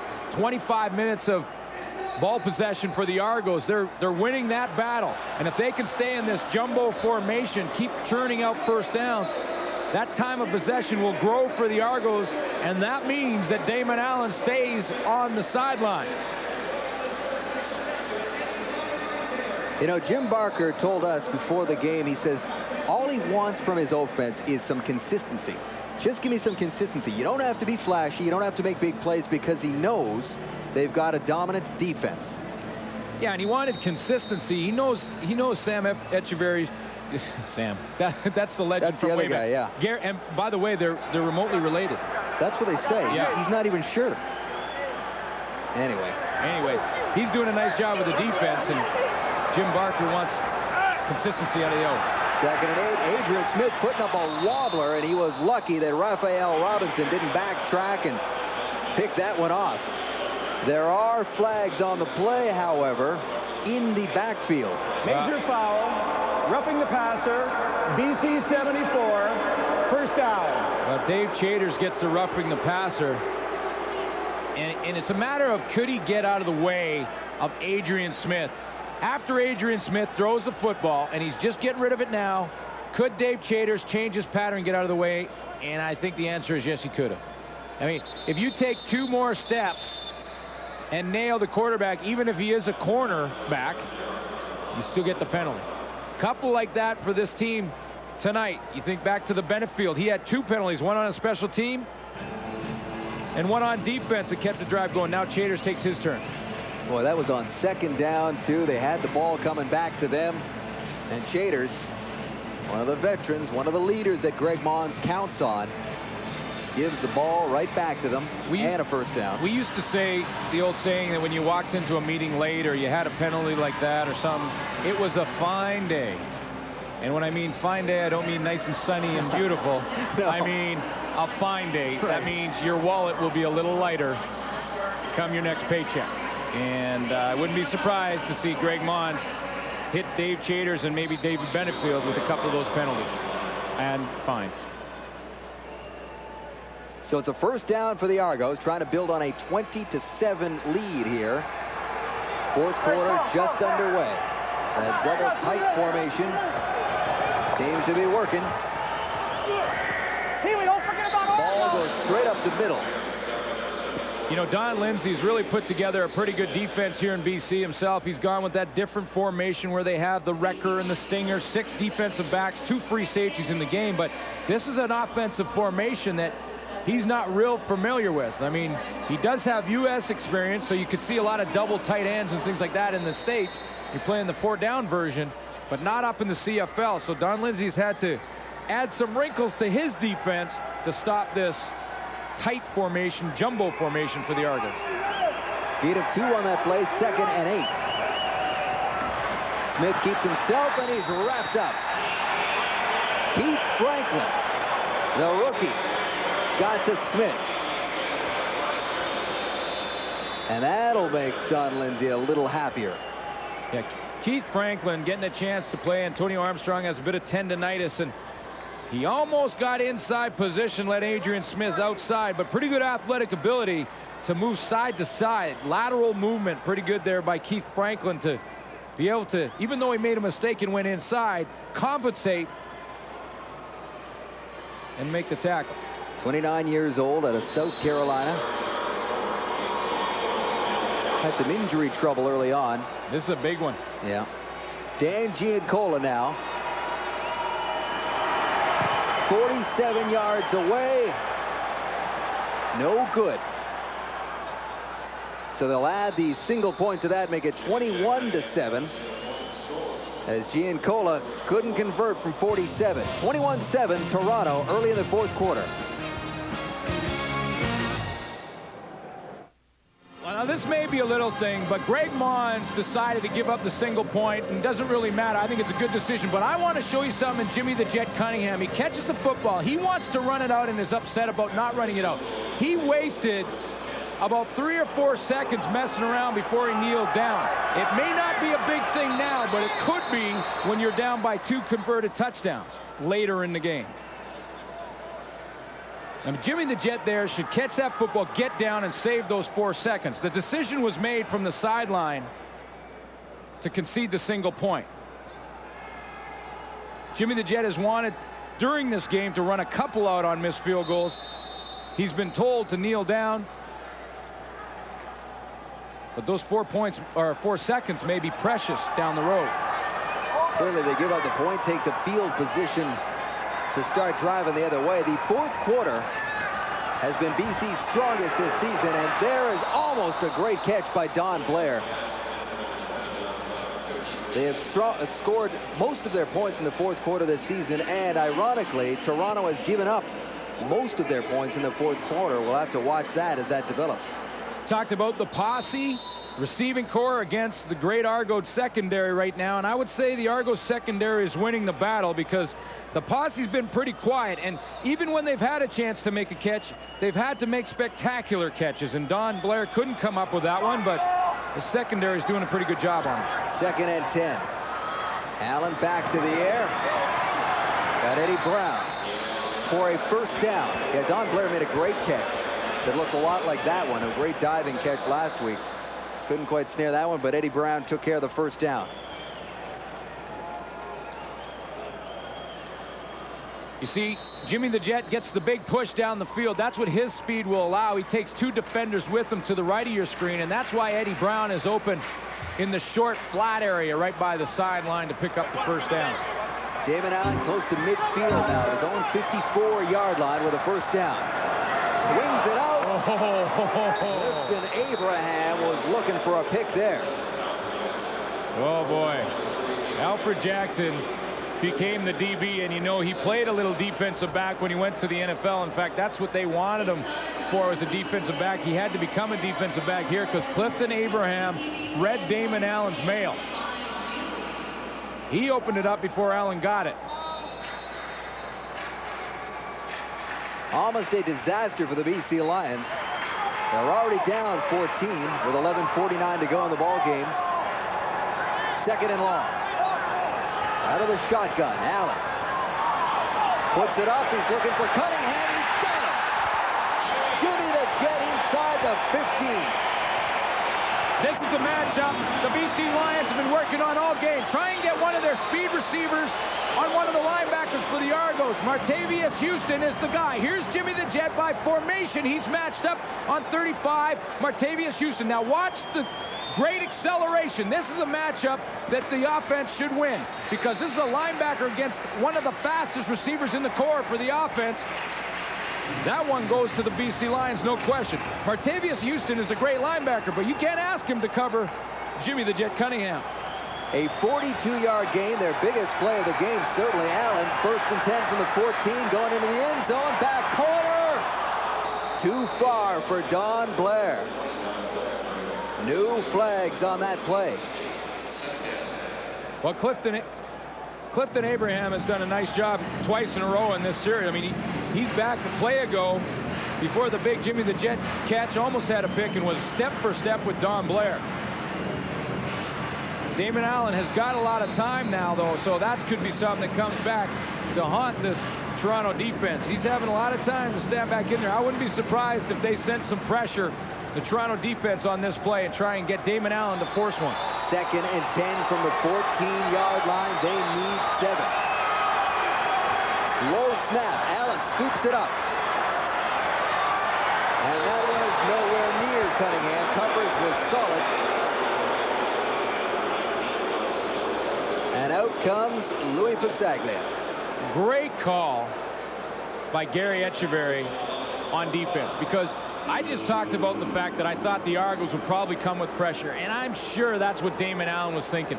He had lots of time in this drive to throw the football, so you're thinking they're coming with pressure. That time, Echeverry had them all line up like they were coming, and they all dropped. No one was open. They rushed with just 4. Damon Allen couldn't find a receiver. Louis Pasaglia from 21. And it's good. But the posse couldn't deliver what they really wanted, which was a touchdown. It's now 21-10 at BC Place.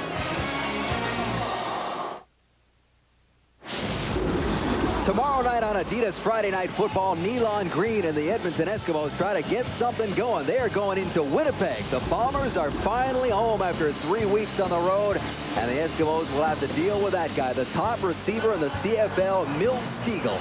It's the Eskimos and the Blue Bombers on Adidas Friday Night Football, 8 Eastern, 5 Pacific. You got to check that one out. That could be a huge game. Well, it's obviously huge for Edmonton. They got to get back on track. But if the Argos win tonight and get 3 wins in the column, the Blue Bombers 1 win behind have to keep pace. Right now, it's the Lions trying to keep pace with the Argos, down 21-10. Ryan Terry is wrapped up by Noah Cantor. And in comes Jay Barker. We mentioned earlier tonight that he got his first win as a pro right here in BC Place, week 3 last season, as he was filling in for the injured starter Kerwin Bell, and he's returned to the scene of the crime and looked all right so far.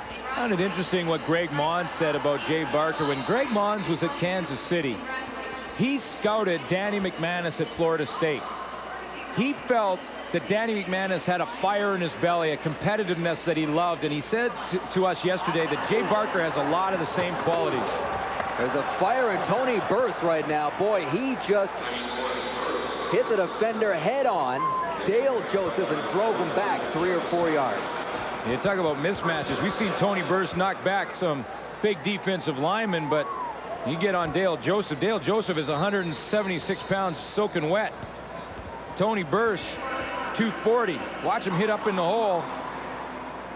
Now he's running free. Check that. It was Roger Harper. Roger Harper. And Dale Joseph was over there.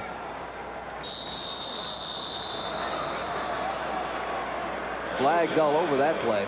Yeah, you know what? Your comparison, or Greg Mons' comparison, Jay Barker to Danny McManus, the exact same thing I got from Eric Tillman. Totally unsolicited. 2 different guys.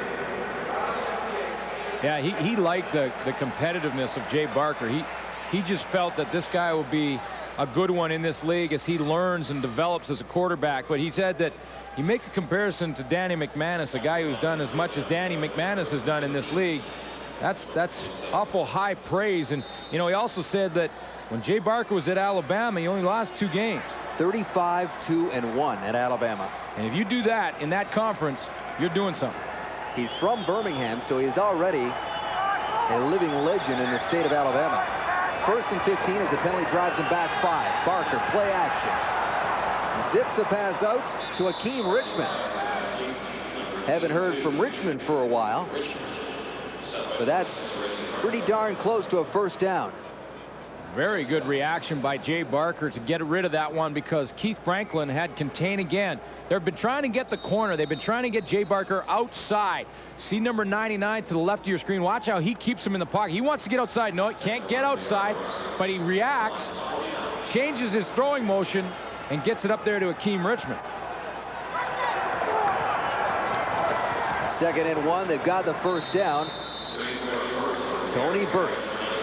This is the other great part of a running game, and a guy like Tony Burse and his importance to this football team.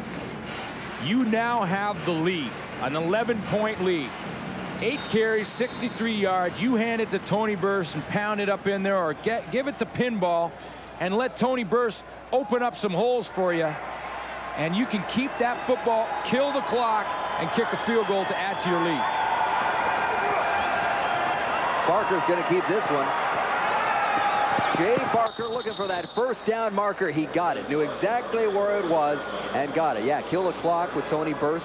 plus add a few more bruises to those defenders who choose to try to bring him down. We talked about Franklin keeping Jay Barker in the pocket 2 plays ago. Now watch what Franklin does here. See, he comes underneath. We talked about Jay Barker wants to get the corner. He hasn't been able to. Now watch how he can get the corner on this play. There's the fake. You see Barker go, or excuse me, Franklin go down, Barker go to the outside. Now he's got the corner, and when you get the corner, you usually get this, a first down.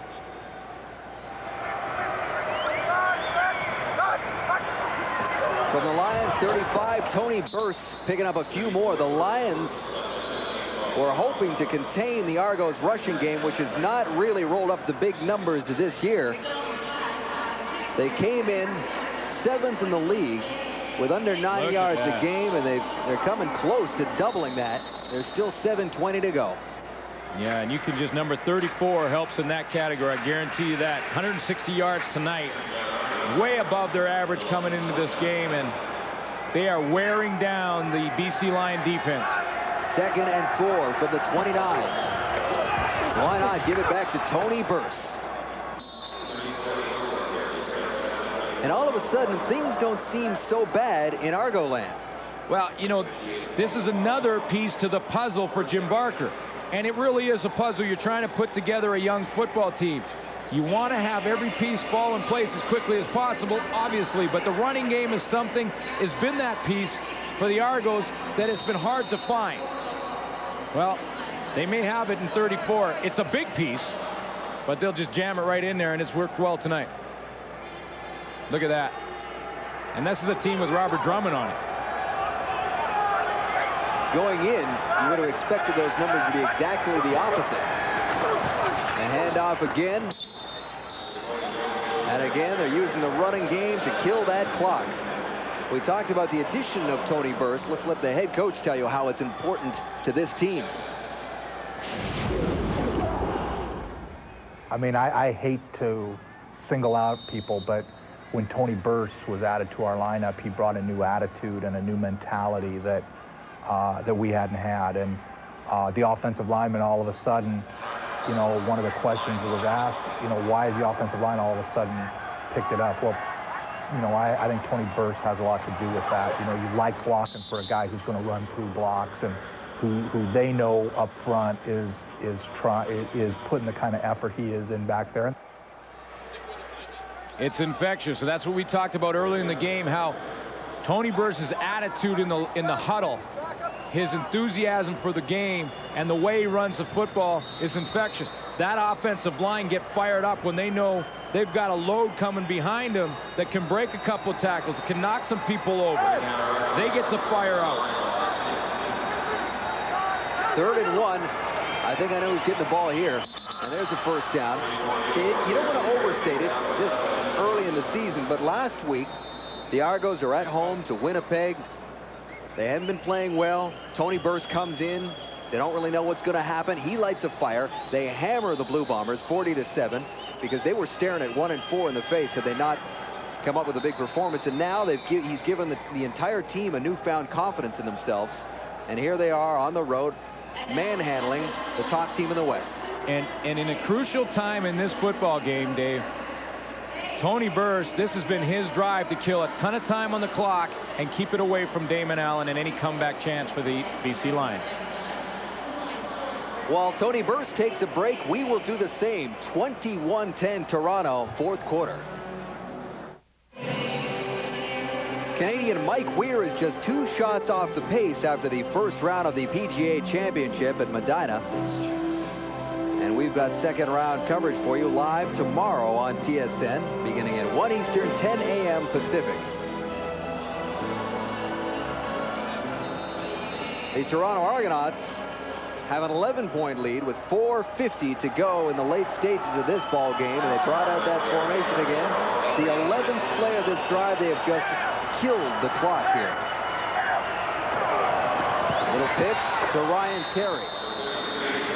Well, you know, the Lions aren't out of this game, though. I mean, yes, they've given up a big drive here, and the Argos have controlled the football. But Raphael Robinson, who's been a leader for this defense throughout the season, has decided to come up and make a play. Because if they hold the Argos to a field goal, now they're still 2 converted touchdowns away from tying this football game.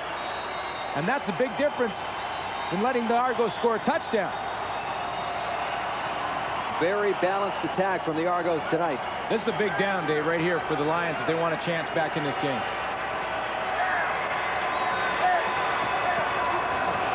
Adrian Smith keeps himself. Adrian Smith got the corner, and he's inside the 5. And a first down. So the double tights gets him again, Glenn. Adrian Smith gets him again and really had the defense committed. Keith Franklin goes in. Raphael Robinson can't get over a blocker that was on the ground, and Adrian Smith gets not into the end zone, but very importantly, a first down for the Argos. Well, this formation, you know, it's probably the ugliest thing that BC Lions fans have seen since Major Harris was the Lions quarterback. However, it's working. It's working. First and goal, Argos. Ryan Terry looking for the end zone. Stopped at the 2. Great play by the veteran Dale Joseph. Yeah, Dale Joseph really stepped up his game last week. Makes a good play there to give his defense one more chance. They have one down here to keep the Argos out of the end zone and keep it to 2 converted touchdowns. Well, it's a 3-minute warning. The Argos looking to put the final nail in that coffin when we come back. Our Thursday night doubleheader is just about through, but tomorrow night, Adidas Friday Night Football will feature the Edmonton Eskimos in Winnipeg to take on the Blue Bombers, who are finally home after they had to get out of town for 3 weeks while the Pan Am Games were in Winnipeg. They'll try to go home in front of their home fans and take it to the Eskimos. Try and keep pace with the Argos, who are on the verge of a big, big win on the road against a very hot BC Lion team. You know, speaking of playing at home, full credit to the Argonauts for a very solid effort tonight. But the BC Lions have kind of come up flat their last 2 home games. This one and that loss to the Winnipeg Blue Bombers. Their 2 losses have come at home, provided they go on to lose this one. Touchdown, Argos. And look at, is that number 91 with the touchdown? Is that Demetrius Maxey? It sure is. Wow. Yeah, and you talked about this formation, how it's fun for everybody to run, and it really pulls the team together. Well, maybe a little thing, but when Demetrius Maxey can score a touchdown that seals what looks like an Argo victory at this point in the game, he will talk about that for the rest of the season.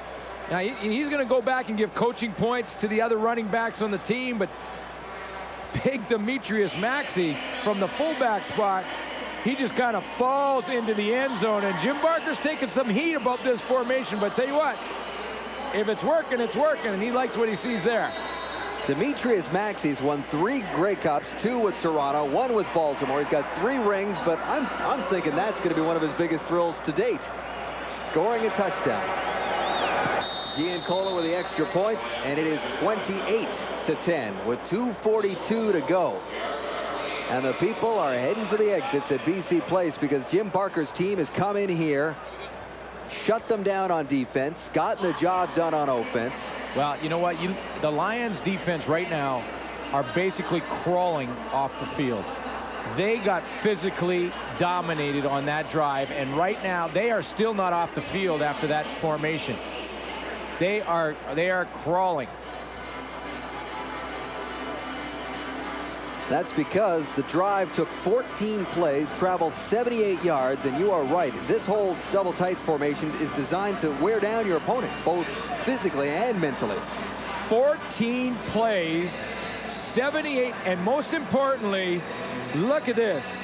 I mean, the ground game, they did that. 8 different players touch the football on running plays in that drive, and they kill 5 minutes, almost 6 minutes of time off the clock where Damon Allen is not touching the football. That's you can't draw it up any better. Damon Allen's going to have to stretch out again. He's got to warm up. He's gotten cold standing over there on the sidelines. You know, Eric Tillman, we talked to him yesterday, GM of the Argos, and said, what were your realistic expectations coming into this season? Provided with all the injuries that you suffered all the turnover. And he looked us straight in the eye and said, no question, we expect to be right back here in November playing for the Grey Cup. Rod Harris with his return. And for a team that lost 5 of its last 6 games last season, you would think that that would perhaps be pie in the sky type aspirations, but he was dead serious, and he listed off a number of reasons why. Well, he's dead serious because he knows what kind of defense he has, and that's the key. You know, Eric Tillman, Jim Barker know one thing: if you have a strong defense, you have a chance. And you can look back to this season for the Argos, and despite the fact that they have really struggled offensively early in the year, they've been in a lot of games. They probably should have beat Montreal if not for an Irv Smith interception. You know, some bad plays on special teams in Winnipeg hurt them there. I mean, they could very easily have a couple more wins, and you know why? Because they have a solid defense. And you can say the cliches many times you want about defense winning champions. Well, they give you a chance. We were excited coming into this game to see a good offense against a good defense. And look what won again this time around. Allen still on his feet. And it's complete to Cunningham for a first down. Allen must have run about 20-25 yards to get 10. Big pass for Jay Barker to Tyrone Brown, a real key to the game in this one. Lions 1 touchdown in the last 2 games, and I mean, you got to give credit to the Argo defense. And then look at this, the Argos outrushing the Lions, something that, you know what, no one would have guessed coming in with Drummond, and that's a big difference. Over the middle, incomplete to Eddie Brown. The Lions with 1 touchdown in their last 2 games, 3 in their last 3 games, but the other 2 came in real late in that loss to the Winnipeg Blue Bombers here at BC Place. So once again, you have a similar situation that they had last year, Glenn. Their record is better. They'll be 4-2, but last year everybody was saying they got all these weapons and they can't put the ball in the end zone. Yeah, and they'll get this back on track. There's no question, because they do have a lot of weapons. They're playing together this year. They've struggled scoring, and Greg Mons talked about accountability. Well, he's going to talk to the offensive coaching staff and the players to find out why not. Alfred Jackson on the end of that pass to midfield. We talked about the posse coming in: Alfred Jackson and Don Blair, Rod Harris, who we've barely heard from on the receiving end, and Eddie Brown. In fact, Rod Harris does not have a catch in this ball game.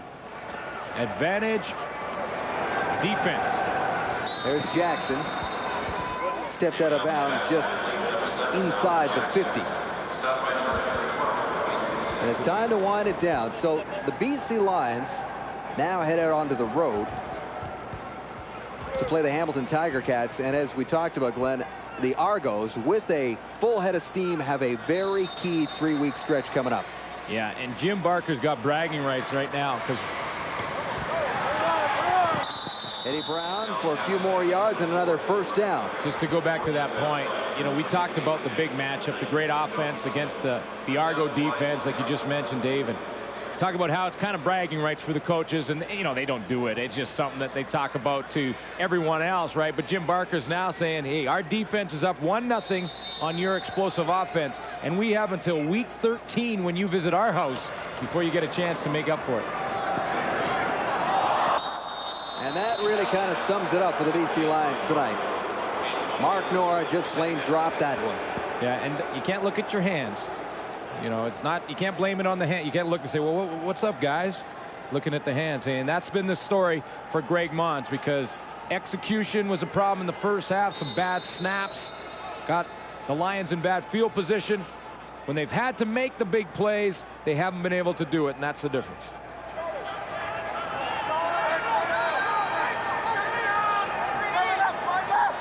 So it's 2nd and 10 for Damon Allen. Goes into the air, almost picked off again by Clifton Abraham. We mentioned that, sorry, Glenn, we mentioned the next 3 weeks for Toronto. A home-and-home with Montreal, who are now sitting there at 5-1, and then the Hamilton Tiger Cats. And if they're able to build on these 2 wins here, could be a real logjam in the East. Well, yeah, it's going to be real close in the East. And you remember, if Edmonton and Saskatchewan sitting over there in the West. You have to be thinking of that playoffs format this year, and has been the last couple years, where the team from the other division with the better record can slide over and play in your division in the playoffs. Lions on third down. Mark Noah's got that one. Mark Noah is in. Touchdown Lions. 1:30 to go. A 2-point convert would get them within 10. Well, he makes up for the drop on the first down and comes back on second down. Exactly the same play, exactly the same read for Damon Allen, and the same guy is wide open. Only this time, he hangs on to the football and does something with it after the catch. Pretty good running in the open field. Yeah, Mark Norris is a pretty big guy. 5'11", but 226 or 230. A real compact fullback, tough to break down. So they're going to go for the 2-point convert. As mentioned, this would get them within 10 with a minute and a half to go.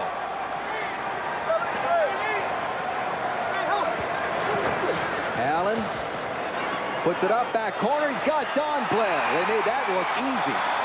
So it's a 10-point ball game. 90 seconds on the clock.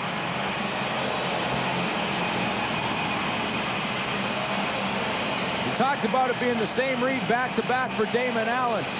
Here's Mark Norrie. He lines up at the wide receiver. You're going to get a stretch here, and then he's going to just sit down and wait for all the defenders to go deep. Watch him just sit down there and just wait. Be patient. Be patient.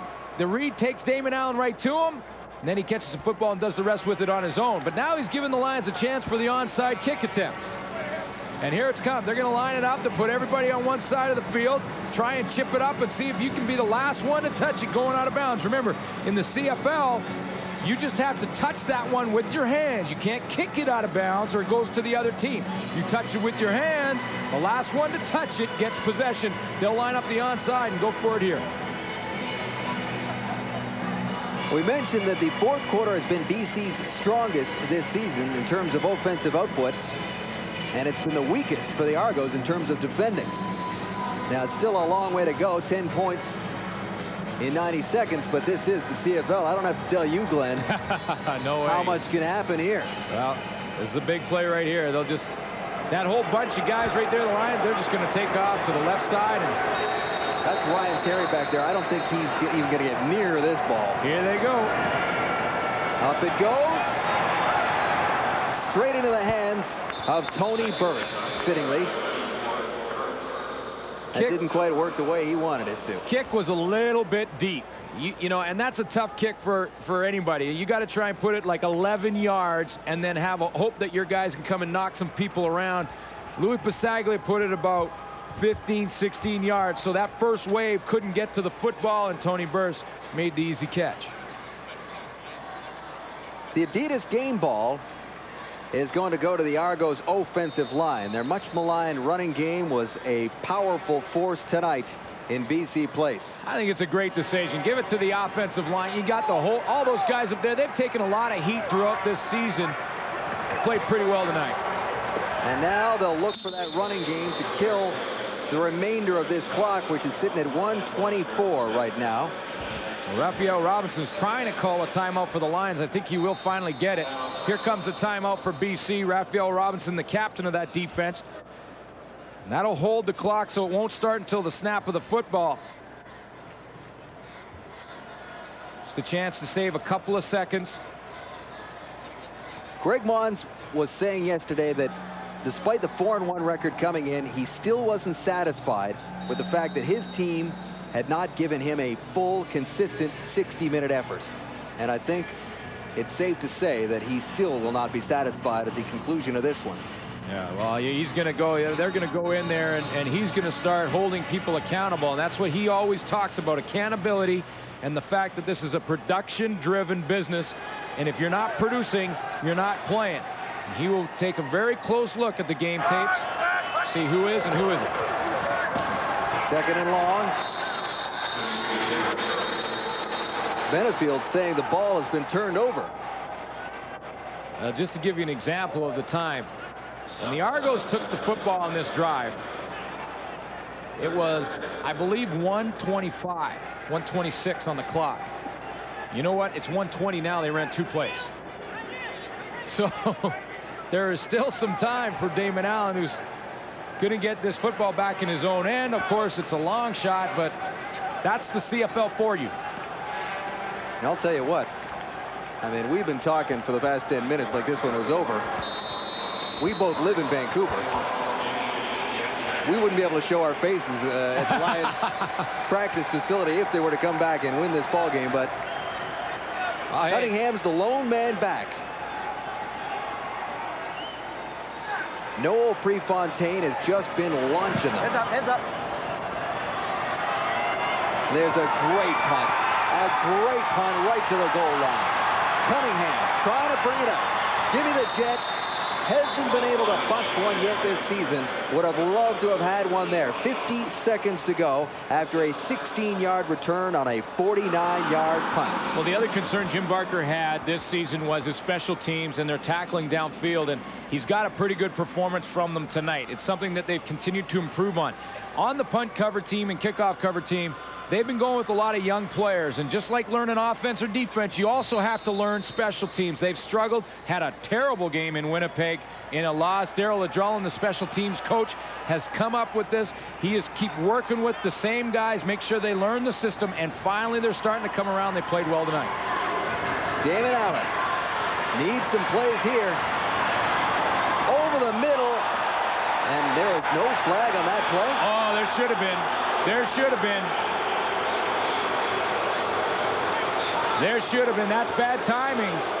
No question about it. And that was right dead in front of us. Cunningham gets hit before the ball arrives. Watch the hit. There's Cunningham. Now, here comes the hit.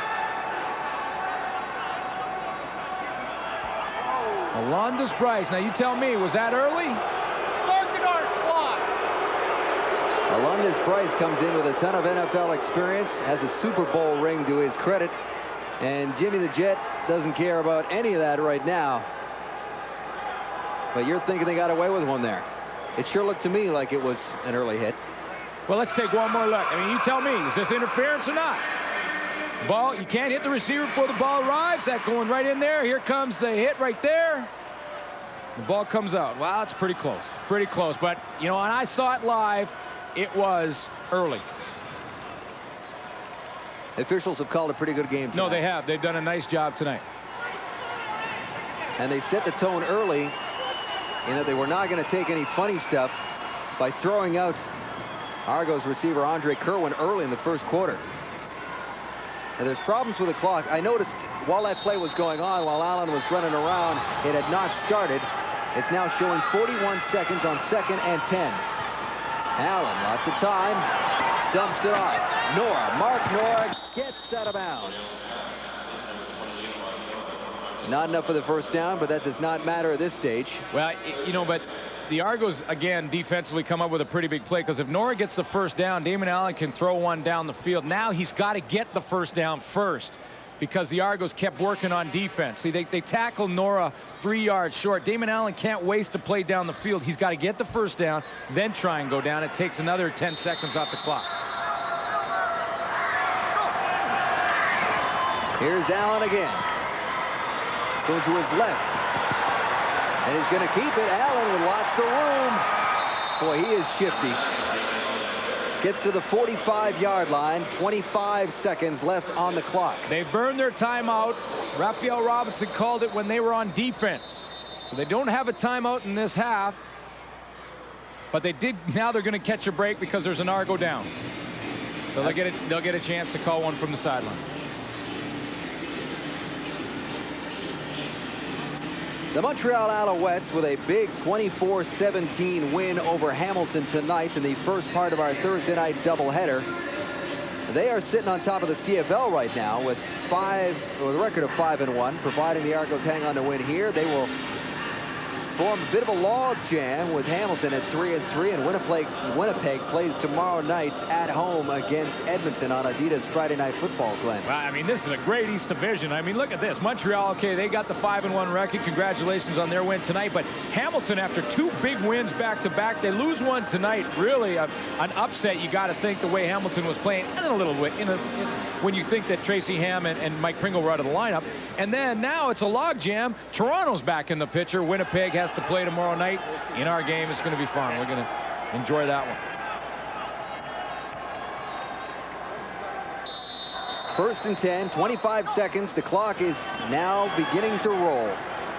Allen steps away. All kinds of time. He's got Mark Nora for not much at all. First down, that's it. As for the BC Lions and the Western Division standings, Greg Mons is fully aware that the Calgary Stampeders have quarterback troubles right now, and this is a great opportunity for them to distance themselves from the pack.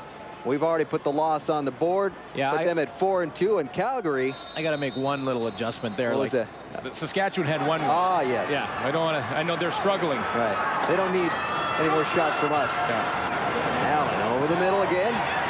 Rod Harris with his first catch of the night. But yeah, it makes for an interesting. I mean, you know, it keeps it close in the West because the BC Lions beat Calgary twice. They're doing well against the West Division. 4-0, all their wins against the West, and you like to do that. You like to win the games in your division, but they've really come up short against the East, losing to Winnipeg, and now looking like they're going to lose to the Toronto Argonauts. That keeps it close. Calgary right on the doorstep. Edmonton with a win tomorrow night is right back in the battle, and Saskatchewan's got to be looking over at the East and try and keep ahead of them. Big game tomorrow night. You're going to be there along with John Wells. Here's Allen on the final play of the ball game.